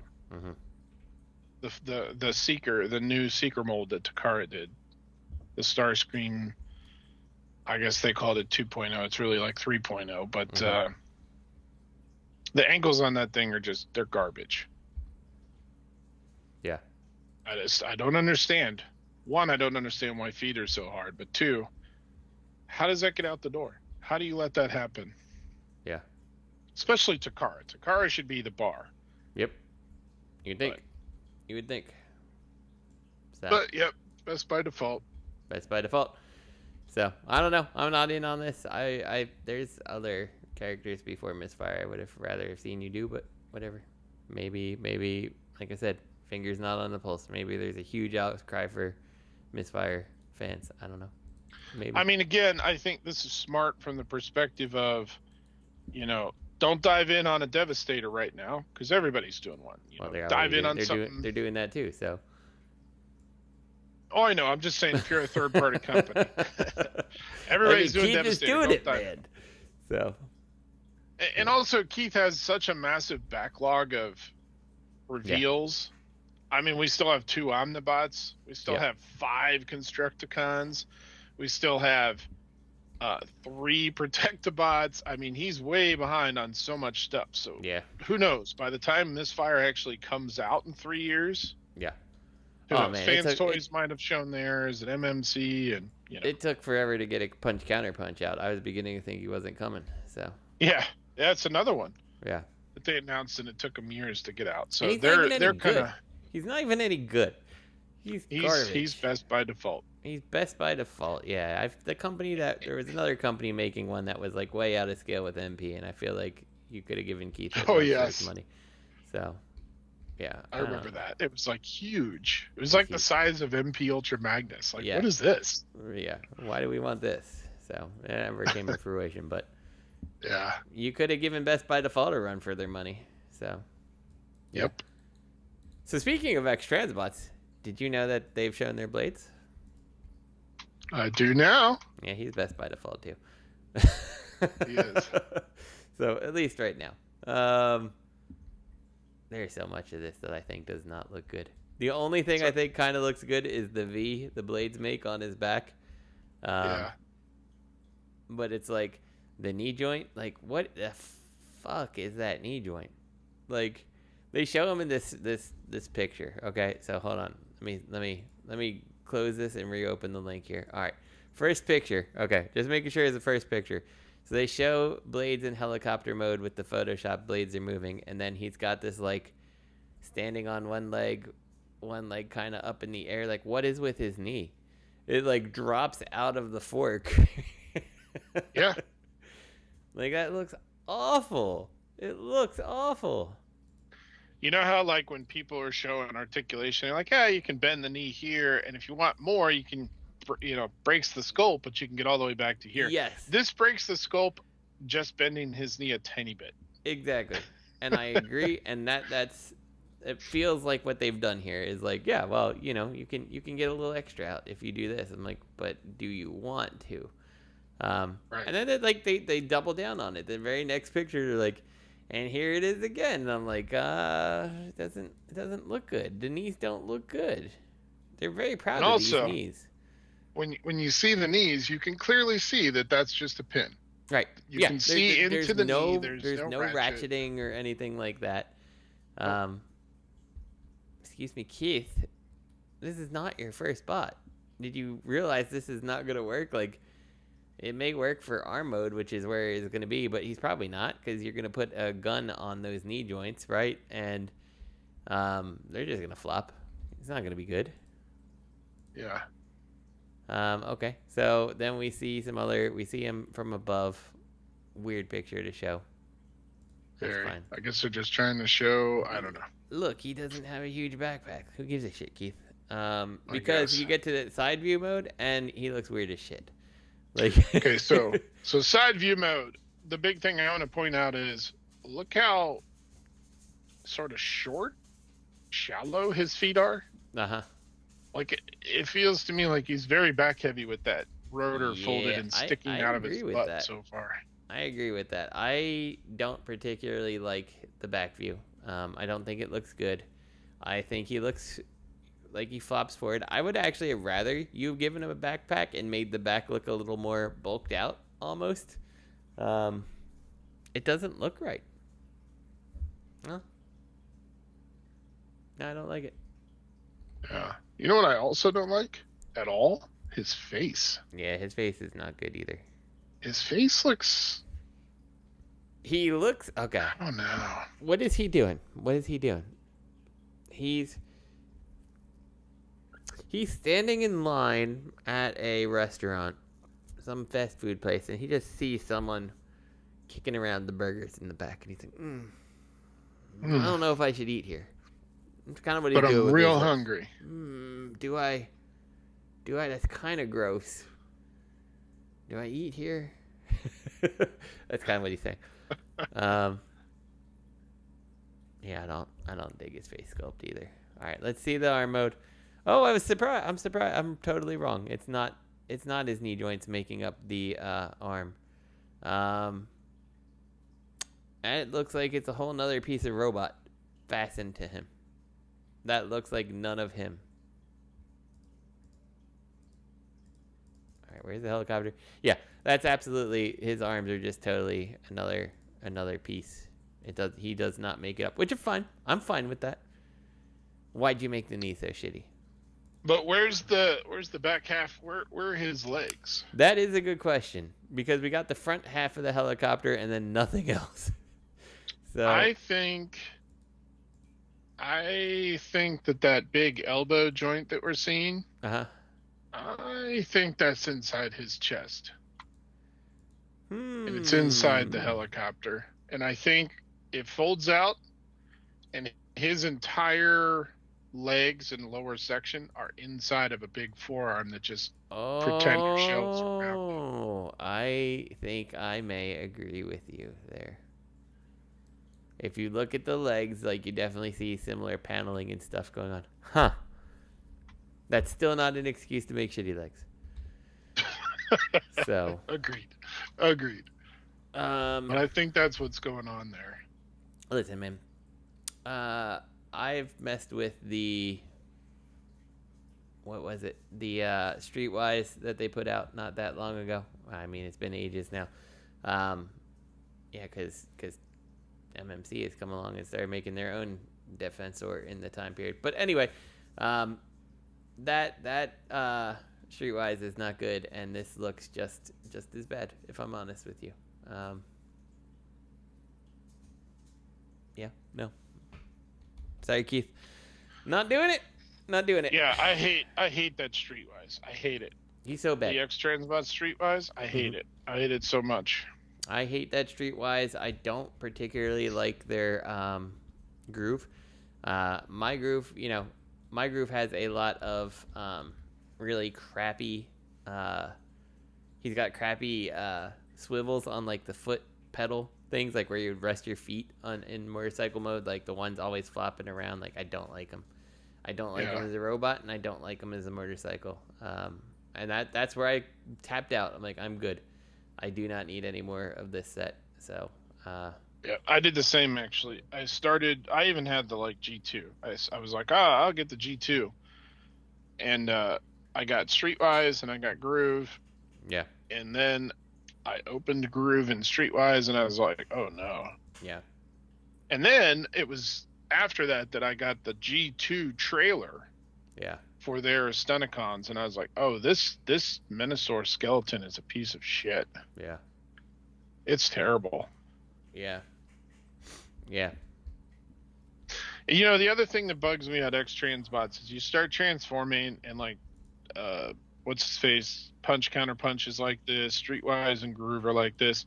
It's all these little fidgety panels that have all their little part and covering everything up, and that's really nice and everything. But the problem is, you start messing with all those, and it's like there's little paint chips everywhere, and then you feel like half those little panels are loose and don't want to stay. Oh, yeah, absolutely. And then you start to get to a point where you're like, the whole figure's like this. Like, the elbows, the knees, the waist, everything, the hips, rather, none of them are ratcheted. Yeah. and it's like this thing's going to be a floppy mess in no time. Yeah, like punch counterpunch, 100%. I'm 100% with you. Like punch counterpunch would have done good to have some like tabs on things that like you fold the one hand around and a panel closes and tabs and secures that thing in place, because like you put in like his guns are stupidly small, like stupidly small. They look so dumb in his hands.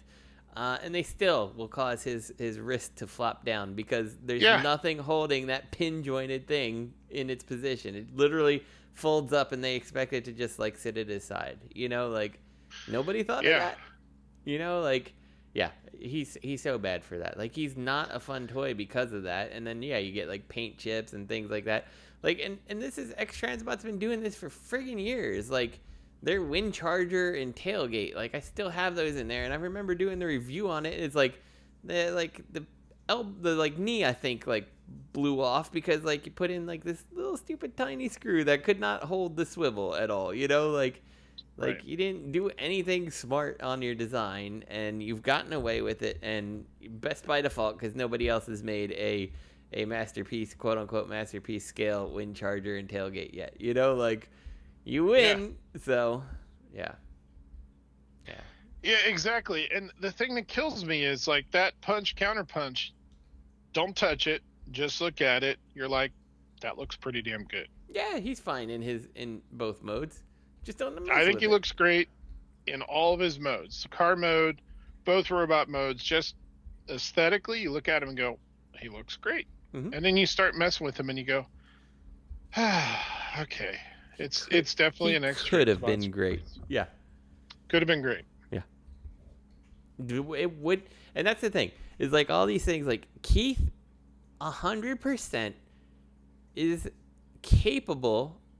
Like there's great releases. Like I have the bulkhead, right? Like he is a fantastic release from KFC. Their blaster. Honestly. I don't think you need the outside of that. I didn't like the color of the paint on him, and I wish it was just like regular red and not like that weird metallic red. Honestly, if he was that way, which I think there was a second release you could get that didn't have all the crazy paint. I think there's at least 3 releases. Yeah. It's like you don't really need the fans toys. Like that's a damn good blaster, like.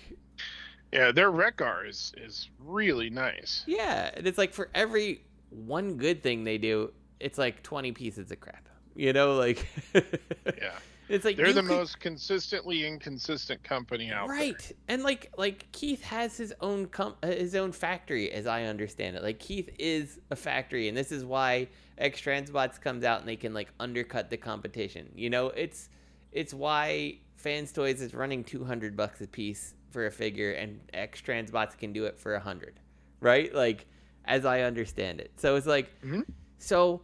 Make it good, and just like Fans Toys, who like if you can do that with your factory, do it. And like Fans Toys can't compete with Keith when he puts out a good figure. Like if the figure is good, the paint is good, the materials are good. Fans Toys has nowhere to go. You'll kill them that way. Like stop making crappy figures. You legit could play with the big boys if you tried, but you don't. Right. And the other thing too that drives me nuts about them is they do shit like, okay, they did Overdrive the first time they bought the flying red car, and it immediately it's like, oh no, it's got problems. Yeah, the ankles are shit. And it's like before that came out, they had already shown like 4 repaints of that thing. Right. And I look at this thing. And, they've shown all 3 Omnibots, and they've shown repaints of all 3, or at least 2 of them. Mm-hmm. And the repaints are ridiculous. They just have these random repaints of whatever, based on real cars or based on some other thing, whatever. I look at this and I go, okay, I have no connection to any of these repaints, but that looks kind of cool. Yeah. But then I see the reviews and I'm like, okay, I really want the Omnibots. I will maybe buy their Overdrive on sale somewhere. Yeah. If I could find him on sale for like, a good chunk off his price, I would buy him. Yeah, so. If he's like $75 somewhere, I might pick him up. Exactly. I'll take the gamble. There is zero chance I will touch a repaint. Yeah. Now, flip that around. Let's say X-Transbots Overdrive comes out and no ankle problems, and everybody raves about the figure. They're like, best X-Transbots release since any of the ones we just talked about, Wherefore or Blaster, or best X-Transbots release in years. If I got that thing and I was so satisfied with it, and he was the $95 or $100 that he is, and it was that good, there is a small chance that if they did some cool Diaclone repaint or some significant repaint, that I might go, you know what, I might pick up that repaint. But now I'm like, fuck those repaints. I might get the main one on clearance. That's and the everything I heard about Wherefore, I don't have that Wherefore. I don't have it. I've got whatever Wherefore came out. I forget. Is it DX9? It might be DX9. Yeah, I got that one and his one crony, and I'm good enough. But I heard such great things about it. I'm like, all right, I will buy the Psykill, right? I will buy a Psykill because I love GoBots, and I've heard nothing but great glowing things about this particular mold. And it was so... You got the worst redo of that mold. Right. I'm like, why? Why was it so bad? There's legit no reason for it to be bad like that. You just didn't care, So, what the hell? And the thing is crazy. I saw, what was TF Source or whatever was we have it for $30. I'm like, I would buy it for $30 because Psykill in his robot mode looks fantastic. It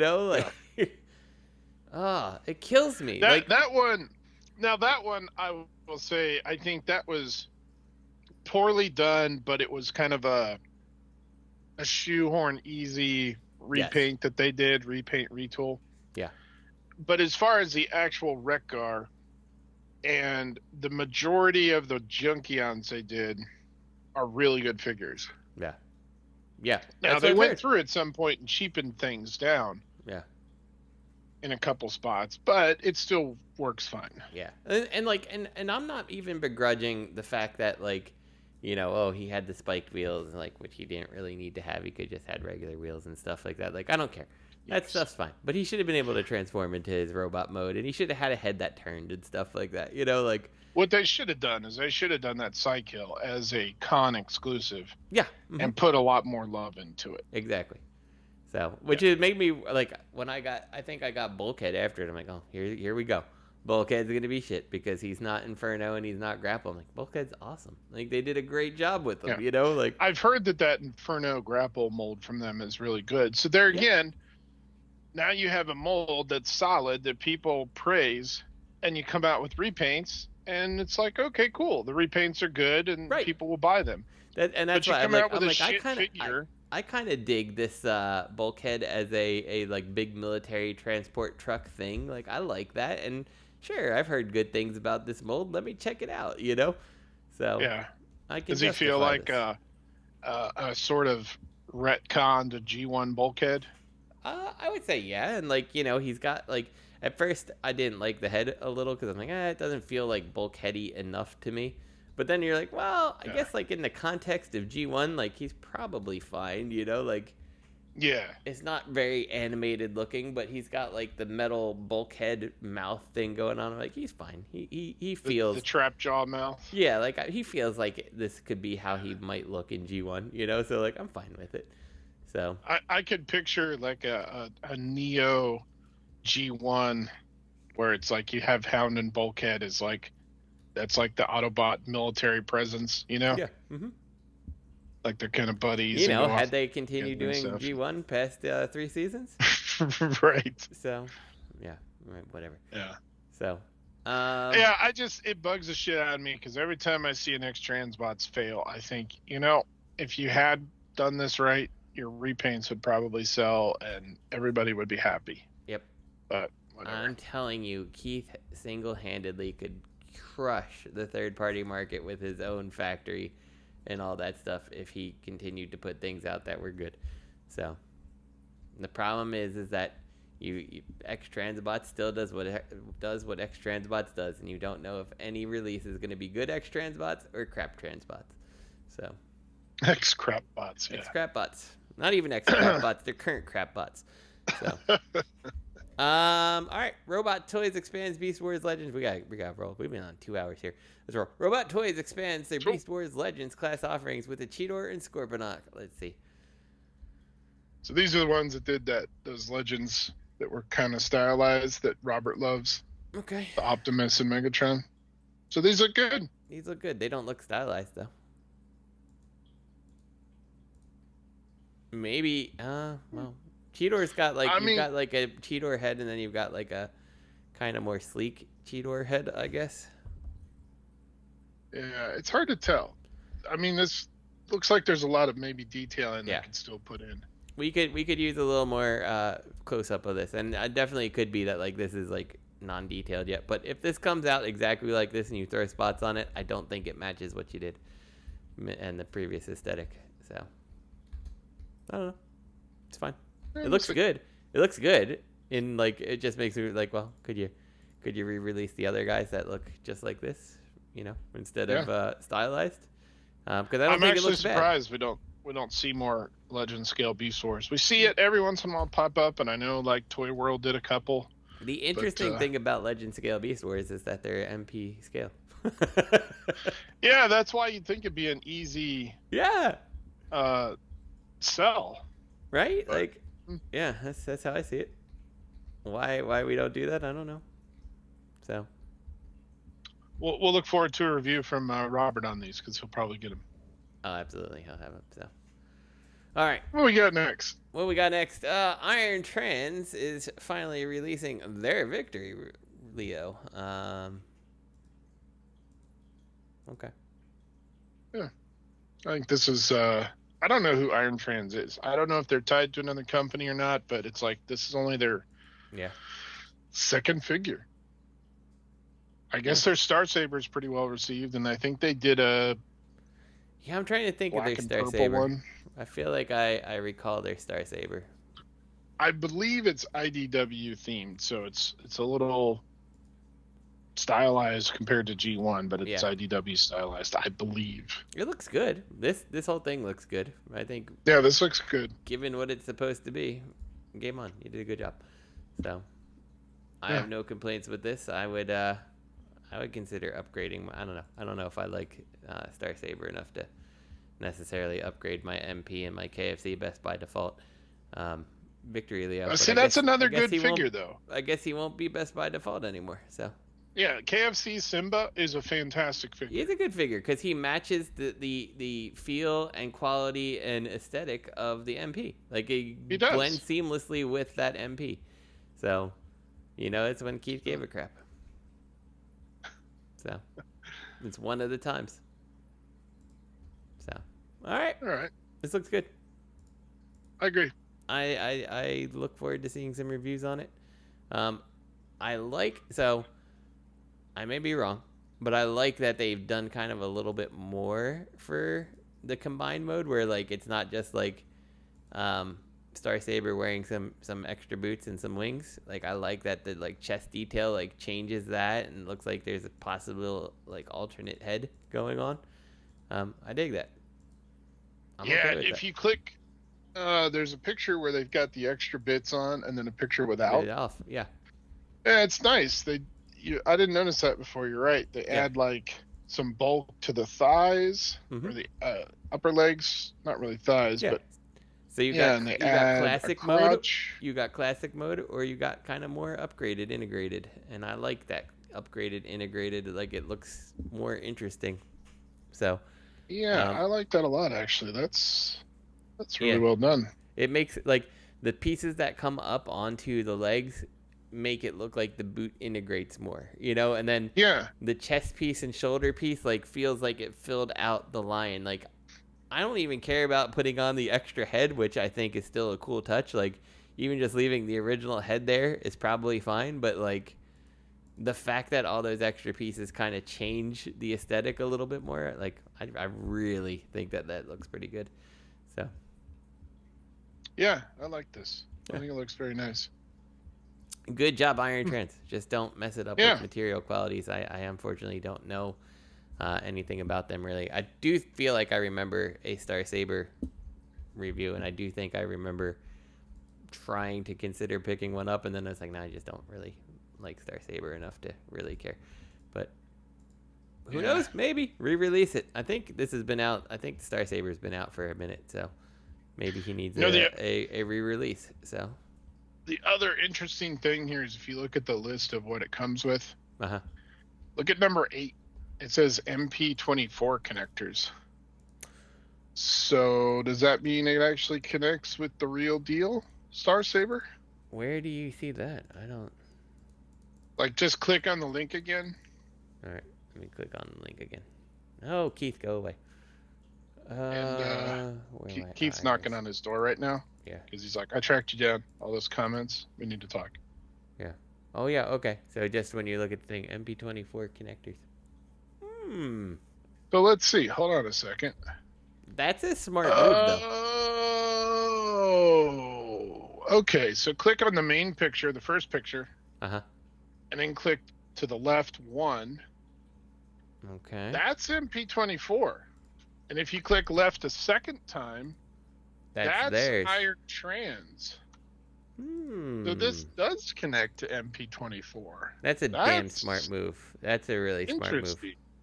That is a really smart move. Yeah, I agree. Now I need to kind of go back and look and see. So now Keith's no longer necessarily best by default. Given so what you can tell the difference by the guns that stick out of the tops of his shoulders, Star Saber's shoulders. Yeah. The big fat ones are the IronTrans. The skinny, taller ones are MP24. Yeah. So I don't see a picture here of it combined with the extra bits though, with the MP24. But that is a smart move.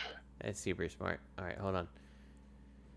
So I am pulling open a picture of KFC Simba combined with it to see who I think did it better. Are you best by default, or have you been beaten? I mean, you no longer can claim best by default. Let's be realistic. Okay. So I will say, I like how KFC did the feet boot things better than IronTrans. So KFC has like little black pieces that come up and clip over the red feet versus just folding the red feet down and sitting like that. I think it looks a little awkward on the IronTrans, which is part of the reason I like that like enhanced one. I guess on their version though, it looks more integrated, right? Like it looks like that red piece fits in, whereas as opposed to just showing its little ball joint there. So I still think this is good. I still think they did a great job here. It's smart that it works with MP24. I still think I would keep my Simba. I would not buy this to upgrade if I had Simba, but I might consider getting the whole set if I'm honest with you. I like all that extra pieces. So visually, I think theirs is more interesting than the KFC MP combo. So at least with the extra stuff. So yeah, it looks good. Yep. All right, boom, boom. WOWIE, it's NewAge's Warpath, and he's certainly Warpath, and he's a little red tank, and he looks fine. Looks great. Yeah, I like it. I like it too. Go ahead, NewAge. Make it a little good. Interesting that on the picture of him in alt mode, it looks like his treads are painted silver, but in the robot, like he's standing on his tread, and they're this gray plastic. Yeah. I wonder if that's... What I wonder, though, is one of them toy version and one of them is tune version. Yeah. Are we seeing two? Because there also appears to be like a slight difference in the red. Just slightly. I mean, it could be one's a little more red, shading. One's a little more crimson. Yeah. I would say one's like kind of maroony almost. So yeah. But he looks good. He does look good. So I'm all in on this. Looking forward to NewAge Warpath. I agree. I like NewAge, and it looks good. I think it's gonna be on their bigger side, right? Like this doesn't look like Bumblebee size, but I don't think Warpath usually tends to be Bumblebee size when you see him released. I think as long as he's a little bigger than Bumblebee, but not as big as some of the other bots, I think he'll be fine. Yeah. Well, the problem I'm is okay if Warpath is a little bigger. You get the NewAge car bots like their old Jazz and Prowl and stuff, who probably really could use a 2.0 release at this point. And like I think he's probably about that size, bigger maybe. So I think he looks like he's bigger than the NewAge Prowl. So what are they showing in the back of the box there? That's what I was wondering too. So we obviously got Blaster. Yeah, he's sitting in that little chair that he's in Transformers the movie. Yeah, I see that. But that looks like an actual chair. Like, hey, right. We're releasing this. We're releasing some kind of plastic playset thing. As long as it's better than their Legos, but I'm not buying it anyway. I'm disappointed if they keep releasing Lego stuff. This just doesn't look great. It's a Lego chair. All right, what's up next? All right. Welcome to our new AHU format. We're now covering Zoids, Godzilla, Macross, and more. All right, we got sort of Synergia next. Synergia moving on. Okay, so this is Transformers cross Diaclone cross Zoids. And you've got a Optimus Prime looking bot that turns into, correct me if I'm wrong, I don't really follow Zoids much, but I do recall a Liger Zero, I think might have been its name. I think that's what I've heard. And it kind of looks like, it looks a little rollery, a little bit in the colors and stuff. Like, This is interesting. This is something. The robot looks very Diaclone to me. I can see that, yeah. But the head looks very Optimus. Yeah, definitely. So the thing about these Diaclone masterpieces, and like I've only ever messed with the like original release, which I sold it for more money than I feel like he was worth later on in my time, and I'm glad I did. But it's like I look at these and like a lot of them look so friggin' cool, and then you look at the price, you're like, oh, not that cool though. You know? Yeah. Like. I used to have Zoids as a kid, some Zoid model kits, and I loved them. Yeah. There is legit I think I've sent it to you. Like, it looks like basically like two Combiner Wars. Is that what it was? Combiner Wars Metroplexes combined, like to make one giant ass robot. Like, one is like a land tank thing, and then there's like this other thing that it's like a spaceship that like plugs on top of it. And it's enormous, like absolutely enormous. Like, that looks so cool. I'm like, oh, and it's like, you know, borderline $1,000, you know, for like half of it. I'm like, it's not that cool. Yeah. Yeah, I don't remember the name of that, but I've seen it in person. Yeah. And it's absolutely gargantuan. And yeah, it's like $1,500 or $1,800. And I am sure that it is worth its price, but it's like, I don't really have any attachment or draw to this thing, so I guess I'm good, you know. So yeah, but they look cool. This is Zoid Shield Liger. It can be piloted by Diaclone Corps. He's Shield the Prime. Shield the Prime. Shield the Prime. And it can transform into Optimus. It's a triple crossover, they're calling it. Zoids, Diaclone, and Transformers. So what the triple crossover, is it legit that like the Optimus Prime head just pops out and we call it transforming into Optimus Prime? That's where I feel like it goes. I feel like otherwise it's like it's Diaclone because you just got the beast head thing that the pilots sit in and you don't keep Optimus's head out. Yeah. So, you know, this gives me Autobot symbols. It may be okay.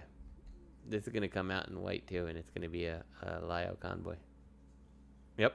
Oh yeah. It's gonna happen. It's gonna happen. So there's gonna be a Lio. But it's not just Zoids and Diaclone. No. We have Godzilla. All right, where's Godzilla? Gojira.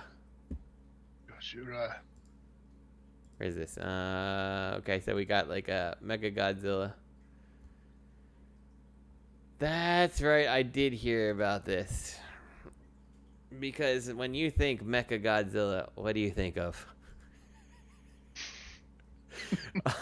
You obviously think of Optimus Prime as a tanker truck. Yeah. You think of I think it's is that G2? It's G2 Prime, right? Like the laser, yeah, G2 Laser Prime. Laser Prime, like that. Definitely, I think of G2 Laser Prime when I think of Godzilla. I don't ever know why I would think of anything else ever. Like clearly, this is Laser Prime. So, yep. So you're getting a Laser Prime painted all silver, and he represents your most favorite metal Godzilla. You're welcome. It gets better and better. Yeah. Just keep clicking. Then we've got Megatron type Godzilla, which am I wrong? Leader Grimlock. It is with a weird head. Yeah. But it's like a Megatron head. Am I wrong? It's been a while since I've seen Godzilla movies, if I'm honest with you. But isn't Godzilla always like kind of the good guy? Like, like he's big monster destroying Tokyo, but like in most of the Godzilla movies, Godzilla kind of shows up and fights other big monster that's gonna destroy Tokyo, and everyone by the end is like, "Hey, Godzilla." If you go back, it depends on the movie. Right. He sort of became like the good guy of the monsters. Yeah. In the sense that he's destroying a whole bunch of cities and probably killing a bunch of people. Sure. But he's stopping the other monsters who are trying to really destroy those cities. Yeah. It's sort of kind of gone back and forth. This new kind of monster verse they're building now with Kong and Godzilla. Mm-hmm. It's kind of like Godzilla's there to protect the planet. Yeah. And the people of the planet are that's what I remember from those movies is that like Godzilla is like the soul of the planet that comes to defend itself when poop hits the fan. So yeah, very Final Fantasy 7. So yeah, that's what I was saying. Like, so now he's the bad guy of the Transformers ethos, because that makes sense. So, and it's weird because you think, oh well, it's Godzilla, and they use the Grimlock Studio Series Grimlock Leader Class mold. So what Megatron does that kind of remind you of? Beast Wars Megatron. Except this isn't Beast Wars Megatron. This head is... What is this head? This is RID Megatron. I don't know.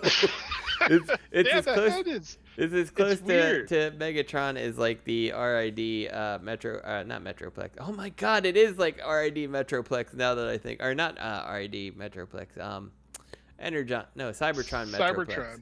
Yeah, this looks like Cybertron Metroplex to me. But I feel like the belly detailing, they're kind of trying to like say, yeah, this is G1. It's Megatron. Like the silver with the little red and blue. Yeah. It's just so weird. And then pasting the Godzilla, you know why they had to paste it? Because nobody would look at this and figure out that it has anything to do with Godzilla if you did put a little not at all. A little sticker on here. So yeah, so they have Godzilla on his chest. Yeah, you need to have that. Why? Because that's what we need to do. And just is the only chance that you're gonna know what exactly this toy was supposed to be. So. But we got to keep clicking because it's not just Zoids and Godzilla either. All right, let's keep going.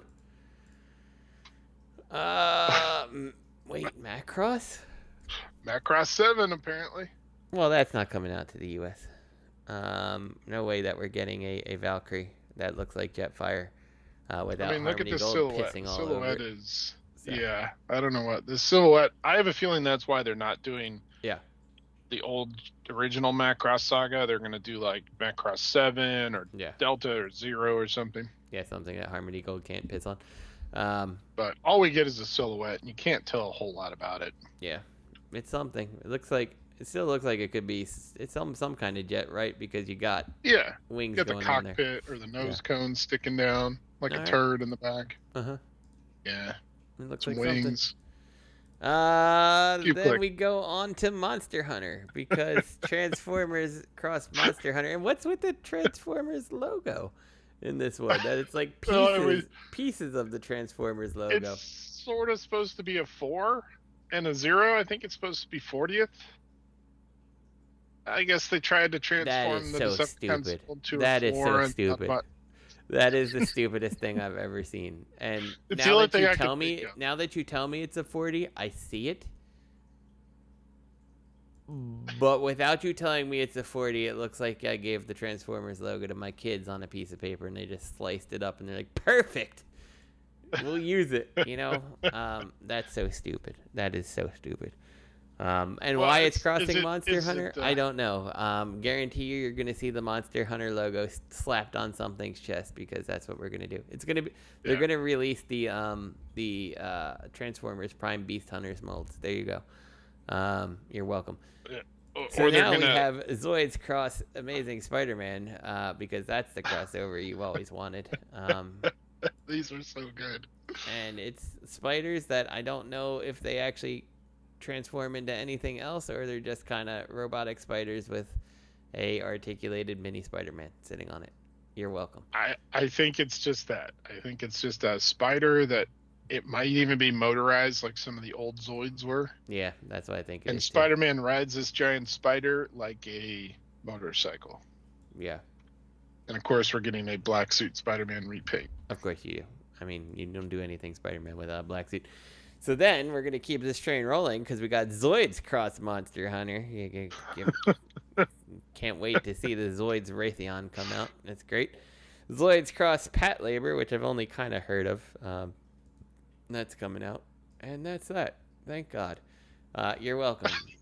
Hasbro says you're welcome. Right.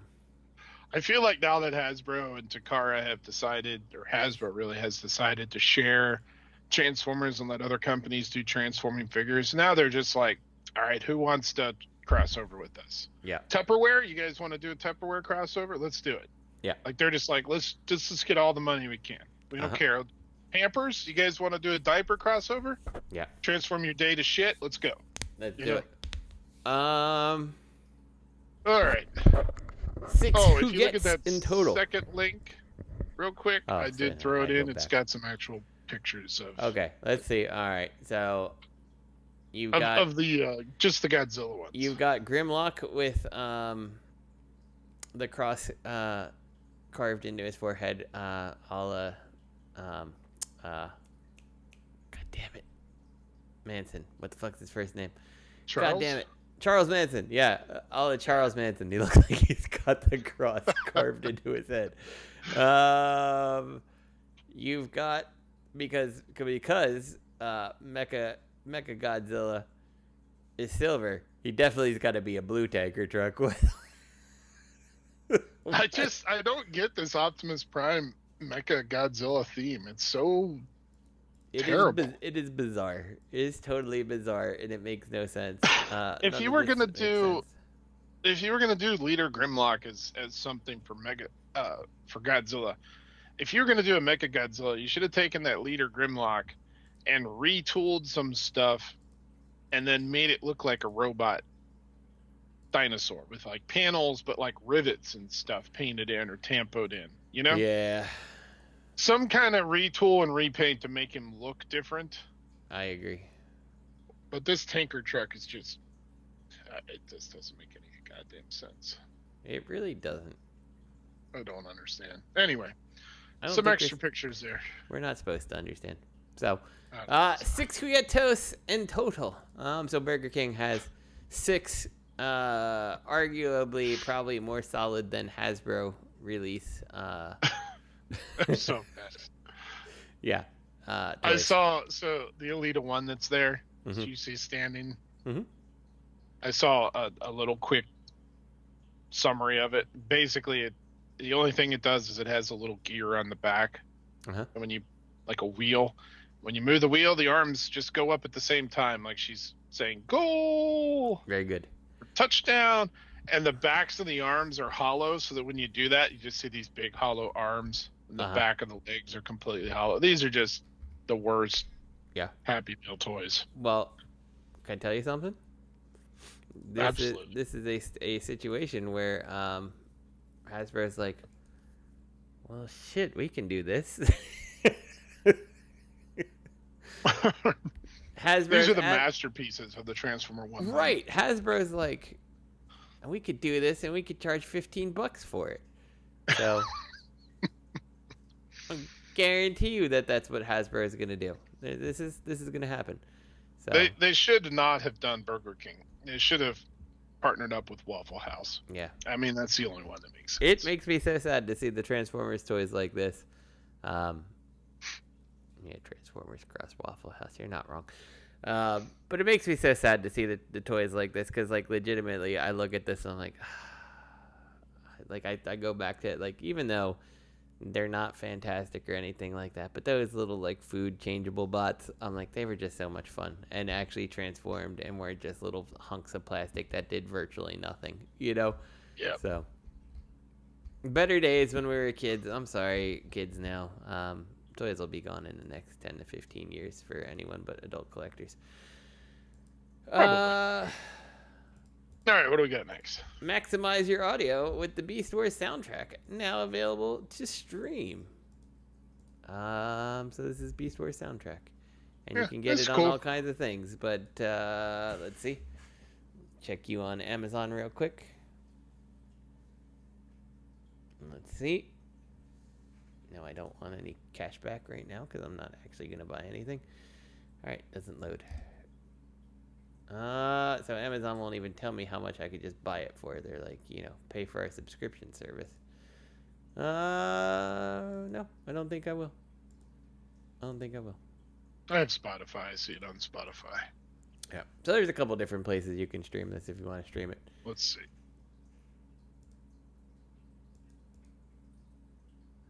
How much is it?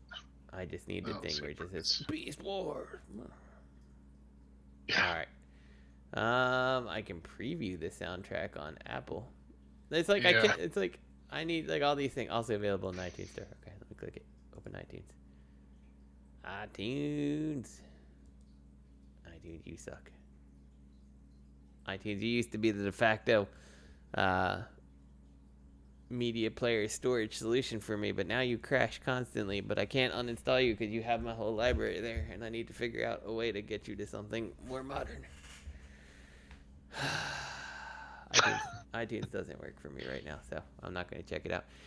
Stream it or whatever at your own pace. Looks like it's free on YouTube if you just want to click through the ads. I mean, that's the best part about YouTube is that you can get most things free there, and what you can sail the seven seas for, if you know what I mean. Takara at the Tokyo Toy Store titillates trans fans with triple changers and a tantalizing MPG treat. I said that better than I thought I would. Yes, you did. So, I saw Tokyo Toy Show Takara, and I was like, all right, I gotta go with it. Yeah. So let's see, MPG, God Bomber, and God Jinrai, as well as Dramatic Capture Series, Starscream, Blitzwing, and Astro Train set. So all this is a 3-pack that Hasbro's like, we can do it again. Let's do it. Yep. Let's throw 3 quote-unquote leader class in here with better paint jobs.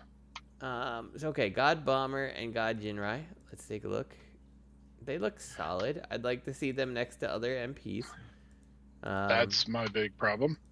I feel like God Bomber's face does not feel G1 enough. He looks too stylized in the face.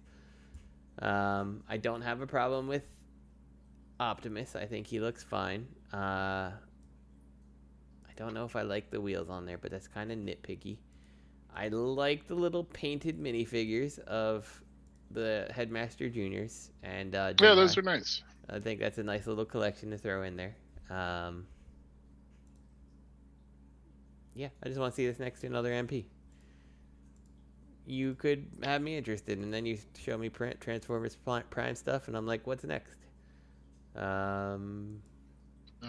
The combined mode looks good too on the figure. So okay, I thought it showed a height here. Does it? No. Yeah, I want to see some good comparisons. That's what I want to see. I just want to see it in comparison with anything I know, even. Right. Like. So. Okay, so next to him they have the Bumblebee that's coming out, the G1 with articulation. Yeah. That's a small toy. That goes up to... He was also up on a riser. Yeah, but I'm just transposing. If I move that Bumblebee over and sit him down at that same level, and I think Optimus looks a little taller than he is because I think there's a reflection coming off of that foot there that I see. Maybe not. Looks like a reflection. I can't tell. All right. Okay, so he's got... Okay, I don't like Optimus's feet. His feet look not good. I think that Bumblebee comes up to just about probably the top of the blue on Jinra. Yeah. Yeah, it looks like that blue...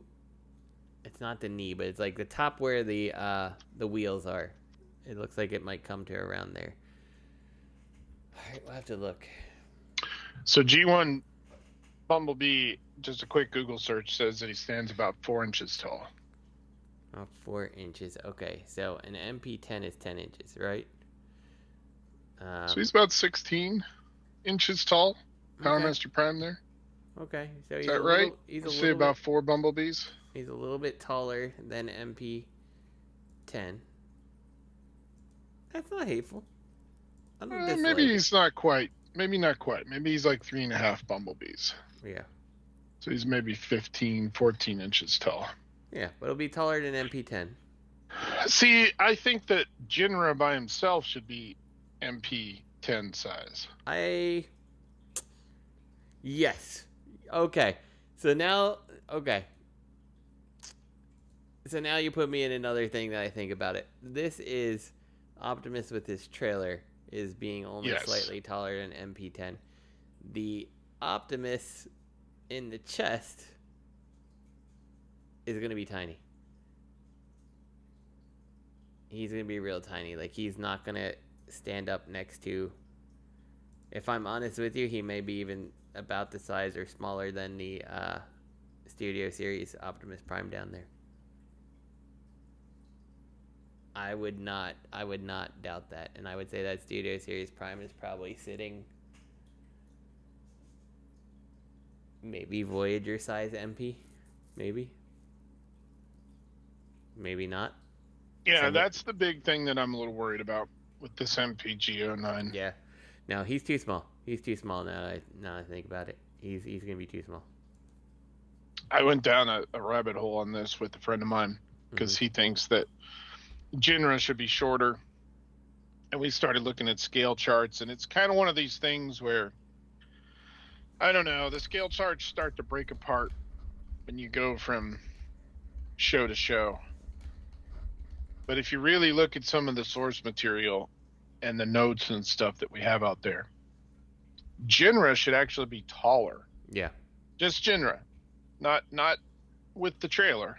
Yeah. Not Super Jinra, but just Jinra or just Power Master Prime without the trailer should be,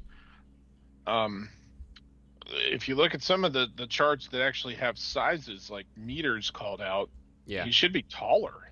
Yeah. And combined, he should be more like Ultra Magnus height. Yeah. MP Ultra Magnus, I mean. So, yeah, this, I don't know. This, I want to see him next to some actual other MPs, like you said. So, yeah, I didn't even really think about the fact that this is with the trailer and stuff. He's going to be too small. It's not going to work. I don't think so. That's my big concern, is that he's going to come out and it's going to be smaller, like they're taking that MPG Raiden as the new kind of scale. Yeah. I need this guy to be like MP Ultra Magnus size, each of them, and I don't think they are. Yeah, I don't think so either.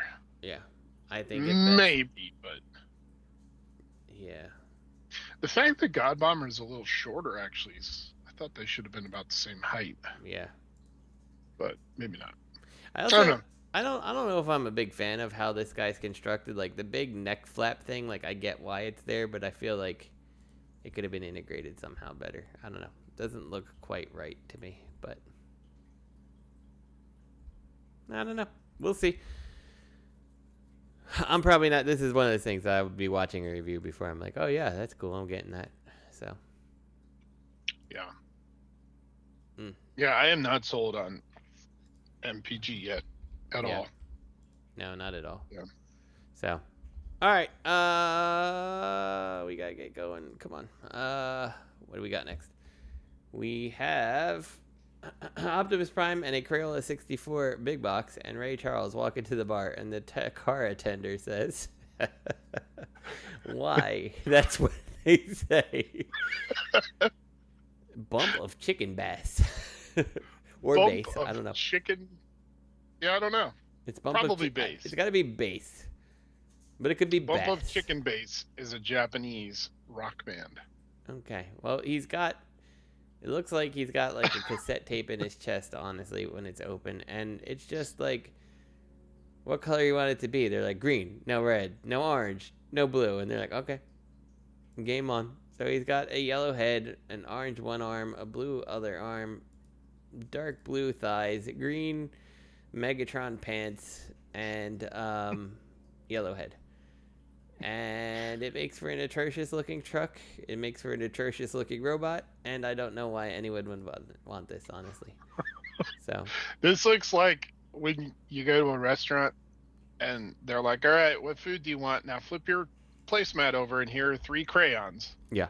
Yes. Or here are 4 crayons. And you got to color everything with those 3 or 4 colors. Yep. That's all you have. And so you get random shit. Yeah. This is so weird. And then like, they're like, and you're not even gonna get a painted grill. It's just gonna that's just gonna be colored red. No paint on that grill. What is this? This looks like I don't know. This is just this is a bump of chicken ass. This is that's exactly it. Apparently, this is the band's colors. Okay, well now why you couldn't come up with their some logo kind of somewhere on the thing. Yeah, I don't understand why you couldn't come up with like a uniform color scheme. Like, why does one arm have to be orange and the other teal? Or light blue or whatever. And then it connects into the front red truck, and then just doesn't look right on any level, shape, or form. Let me look at bump of chicken ass. This almost looks like. This almost looks like Takara or Hasbro's like, hey, we have a new Optimus Prime coming out. Wait.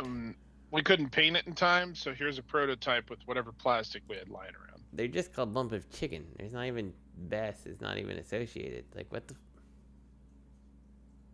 Let's see. Bump of Chicken. Oh, yeah. Bump of Chicken is a popular Japanese rock band whose music has been used in various video games and as theme songs for movies and anime series like Spy X Family, Dungeon Meshi, Pokemon, and more.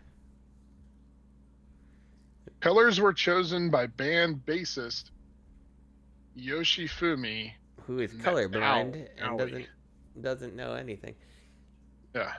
Yeah, I seem to be the only one who likes this, hoping the universal hatred makes it easy to get one in the UK. Whoa, wait a minute. Well, back in 2019, the band had previously released a collaboration with Transformers, Sonic Blue, Bumble, and Exosuit Chama. What? Oh, I remember this thing. Yeah, that weird blue bumblebee. Where is it? Okay. Look at the text in the I'm TFW. But see, even that bumblebee, everything is one color. The bumblebee is uniform. Like if there's silver here, there's silver on the opposite side. Right. It makes sense. Oh yeah, bump a chicken. Yeah. There it is on the door. Yeah. Like I'm not a fan of the band, so I wouldn't get the bumblebee. But like the bumblebee's not dreadful. No, this just looks like a purposeful repaint. And so there's like the little Headmaster exosuit Chamo, which appears to have the head of whatever they're going for. So maybe there's some kind of robot. It's like a yellow gold head with blue eyes and white face, kind of like this Optimus Prime a little bit. But what's with the throw up of colors? And it's interesting because someone actually says, died 2005, born 2025, welcome back Crayola Convoy, and they sent this link to some Optimus that apparently existed weirdly. I don't know. It's very strange, but it's like an orange Optimus with light blue arms and green legs and stuff. Like, is this really the inspiration behind it? You see that link here? I'll send it to you. I see somebody. Let's see. Oh yeah, I do see this. Yeah, like it looks like a weird knockoff or something. That could be a knockoff. That's a Robot Masters mold. Yeah. I don't know. Crayola Convoy.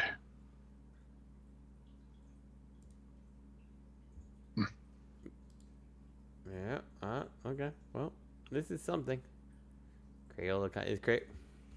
Crayola Convoy. Is this something that? Yeah. Robot Masters Crayola Convoy. 13th lucky draw convoy. Okay. And he got so there's a lucky draw. Lucky draw. So is this the inspiration? Well, it can't be, because this has like a yellow head, so it's not exactly a direct inspiration. But the thing about Crayola Convoy is both his arms are the same colors. He's not rocking this like, I've got an orange arm and a blue arm and green legs. Like, there's consistency. So right. All right, Bump a Chicken. Good luck. Yeah. See about that. Autobots transform and button up, and for a limited time at the low cost of only $4,532. I did get something this week. I forgot. I got my Jazz hoodie. Oh yeah. Yeah. It's there you go. It's okay. It looks nice. It's a weird with no material. pants. But no pants. And they were like, oh, well, you selected that you wanted the hoodie, not the pants. I was like, oh, well, your website kind of looks like it says that. They're like, we'll give you a 15% coupon. I'm like, nah, fuck it. I don't really need the pants, but whatever. So we got this Optimus Prime that turns into a fidget spinner. I don't know what he's supposed to be. He's just a wheel, a yo-yo. I don't know. He transforms into a Manju Netsuki. Okay. Which is a classic and traditional miniature sculpture used as a button fastener, originating in 17th century Japan. Okay. This and figure will be limited. Yeah. 660,000 yen, which is the not so economic 4,532 US dollars. Pre-orders are accepted at the next location of the Transformers Expo in Tokyo from September 13th to September 29th. So how fast or how soon do they repaint this and sell it as a Transformers Avengers crossover Tony Stark's arc reactor? Soon. It's going to happen. Because that's what it looks like to me. This is very strange and it's very ugly. It's terrible. It's awful. Like, it doesn't have hands. Like, I don't know what the hell's going on with this thing.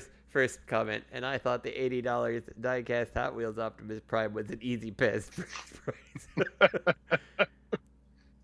Oh, wow. Oh my God, is this on BBTS? Somebody mentioned BBTS. Let's look real quick. God, this would be hilarious if this is on BBTS. Or pre-order.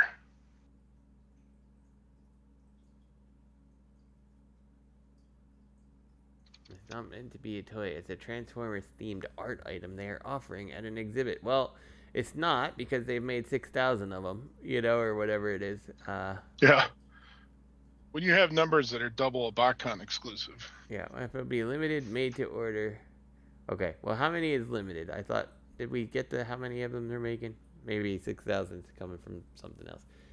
So yeah, there's no number here. I guess it's an art piece, and you can sell it for whatever the hell you want. But this is strange. I make art every day. I usually flush it. Okay, I always flush it. But yeah, just because it's unique and special and you call it art doesn't mean it's amazing. Yep. Speaking of not amazing, WOWIE Studios is taking the Transform out of Transformers since 2024, and they've got a Transformers 1 statues. But the best part is The statues are of the robots, and then it comes with just the static alt mode statue. Well, that's Hasbro's end goal. This is upscaled. Upscaled. Richard. I just told you that Hasbro is like jackpot Burger King. Right. This is what Burger King is doing, upscaled. Just upscaled Happy Meal toys. It comes with a little freaking alt mode and then a statue of the robot mode that at best looks like it can raise its arms. Yeah. What really cracks me up is the alt mode statues are significantly smaller. Yeah. So it's like, wait, this doesn't look right at all. No chance. Terrible. Again, another studio doing non-transforming crap. You did it, Way Studios. You've cashed in on the Burger King model. Microsoft Studios is working on 2 new Transformers games. Oh boy, am I excited that it's a Microsoft Studio and I'll have to buy it on Steam if it's any good. I hope it's just like a DLC for Microsoft Flight Simulator. Yeah. Yeah, and you can pick like one of the Seekers or Jetfire or the aerial bots, and that's pretty much it. Yeah. Or like Microsoft Optimus Studios, with a backpack. Microsoft Studios is working on not just 1, but 2 video game projects simply codenamed Transformers. That's a very sneaky codename. It's interesting that Microsoft Studios now owns Activision Blizzard, formerly Activision. The company prior to the acquisition of tech giant published multiple Transformers games. Yeah, okay. Wherefore Cybertron, Fall of Cybertron. So, are we maybe getting a remaster? Who knows? I think they're smart. That's what they would do. Yeah, I think that's the easy way to cash in, make very minimal changes, like just upscaling art and things like that, and shoving it back out the door. So yeah, I think that's what you do. You put it as digital copies for the new current consoles and Steam, and you're done. I think that's pretty smart. Let me see. Transformers 64. Just gotta kind of go back here. Okay, that's Ocean. Is that Ocean? Yeah, Ocean. Who bought Ocean? I just want to think that they're just going to re-release the old Transformers game. Not the bad one, the good one. They're both kind of bad for Commodore 64. That's what they're going to do. So it's just a re-release of that. The one that's like the background's like a random farm. No. That's the bad one. The other one is the actual good one where you kind of ran around on Cybertron and you still turned into Earth modes. And the boards were just impossible to navigate because you had to go up and down little like stairways, but you couldn't do that in alt mode, and 90% of the time alt mode moved way too fast and you were definitely going to die that way, so you didn't want to do it. But you couldn't stay in robot mode because your strength would go down constantly, so you needed to be in alt mode, and it was a game. I have not played that one. Oh my god, you are missing out. It's actually pretty good. I'll need to. So I like it. It's janky as shit, but it was a good game back in the day that I spent many hours playing. And I actually am seeing that there's a version for something else. What is that for? That looks similar but totally different. And now I'm going to have to dig into this article. The Spectrum, I see. Okay. Wonder if the Spectrum was any better. System. Yeah. It's not a bad game. It's not going to hold your attention very long, but you had what'd you have? You had Jazz Hound, you had a Bumblebee that looked like Cliff Jumper, Mirage, and Optimus, and it was a good enough game. It was fun. So this is the battle to save Earth. Fuck if I know, it was just Transformers to me. I don't know. I'll find it for you. Alright. I think Battle to Save Earth is the shitty one. Okay. Yes, that's the shitty one. You want the other one. I'll find it for you. That one's just called That one's just Transformers. Yeah. It's a decent enough game. You know what? You can just watch it on YouTube. It's fine. You don't have to download it. Well, if you have a C64 emulator handy, go for it. But you can just watch it on YouTube. It's a looping game that never ends, but it's fine. The old C64 G.I. Joe game, Chef's Kiss. That's a great game. If only it friggin' ended, because after you put so many of the Cobra troops in jail, they would just start breaking out, and it just never ended. I'm like, son of a bitch. Like, if only this game ended. But it had like this cool mechanics that you had like the ground ones, and then you had the vehicles, and it's like vehicles were kind of hard, but if you finished the vehicle ones, any of the ground troop combat that you lost would come back, or at least some of them. It was a good game. I loved it. I wish someone would go ahead and ROM hack it and give an ending, because I think it needs an ending. So I've talked a lot about old computer games. It is it Beast Wars or a complete waste of time? Kind of like my last discussion. Transformers Cross Roadie Gymnic. So my kids had these little like horse things that looked almost exactly like this, that you would just bounce on and go bouncing through the house with them. One was a pink unicorn and one was a green horse, and it looked exactly like this, except this one now has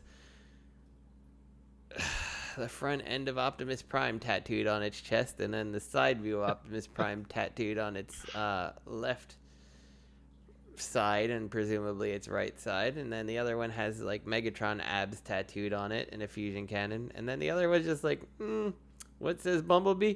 Yellow in Windows, tattoo him. I don't remember Bumblebee having a sunroof, if I'm honest with you. Why does this one have a sunroof? I guess that's a saddle. These are like keychains. Something. This is stupid. I think that, let's see, Rody, I don't know how you pronounce it, Rody, a popular hopping horse toy for kids made by Gymnic, will be released in 3 Transformer-inspired redecos. These can't be the full-size ones, because it says they're limited release, $4.51 each. Well, yeah, I don't know. Yeah, so this, I'm looking at Roddy. Roddy is exactly what I was talking about, except the ones that my kids had were not Roddies. They were obviously knockoff Roddies. But it's the same thing. It's just a big inflatable. Here, I'm going to send it to you so Tots Toy Collectors can have an extra view, because, help a YouTube brother out. But yeah, it's exactly what I thought. They're just these big, like, rubber horses that your kids grab the ears and bounce on and bounce around your house and drive you crazy. And at a certain point, you're just like, fuck it, we need to get rid of these things. And you do. I'm going to need you to get some for your kids, the Transformer ones, and then give us a full review. No, not anymore. Fuck it. Optimus Prime lasted all of 20 minutes before I decided he needed to be stabbed with a knife and thrown away. I don't know if they're making a full-size one. The first picture definitely looks like there's full-size ones, but I mean, maybe they're just little keychains. They definitely have keychains too, but they look like little two-dimensional things. So this is weird. I don't understand it. I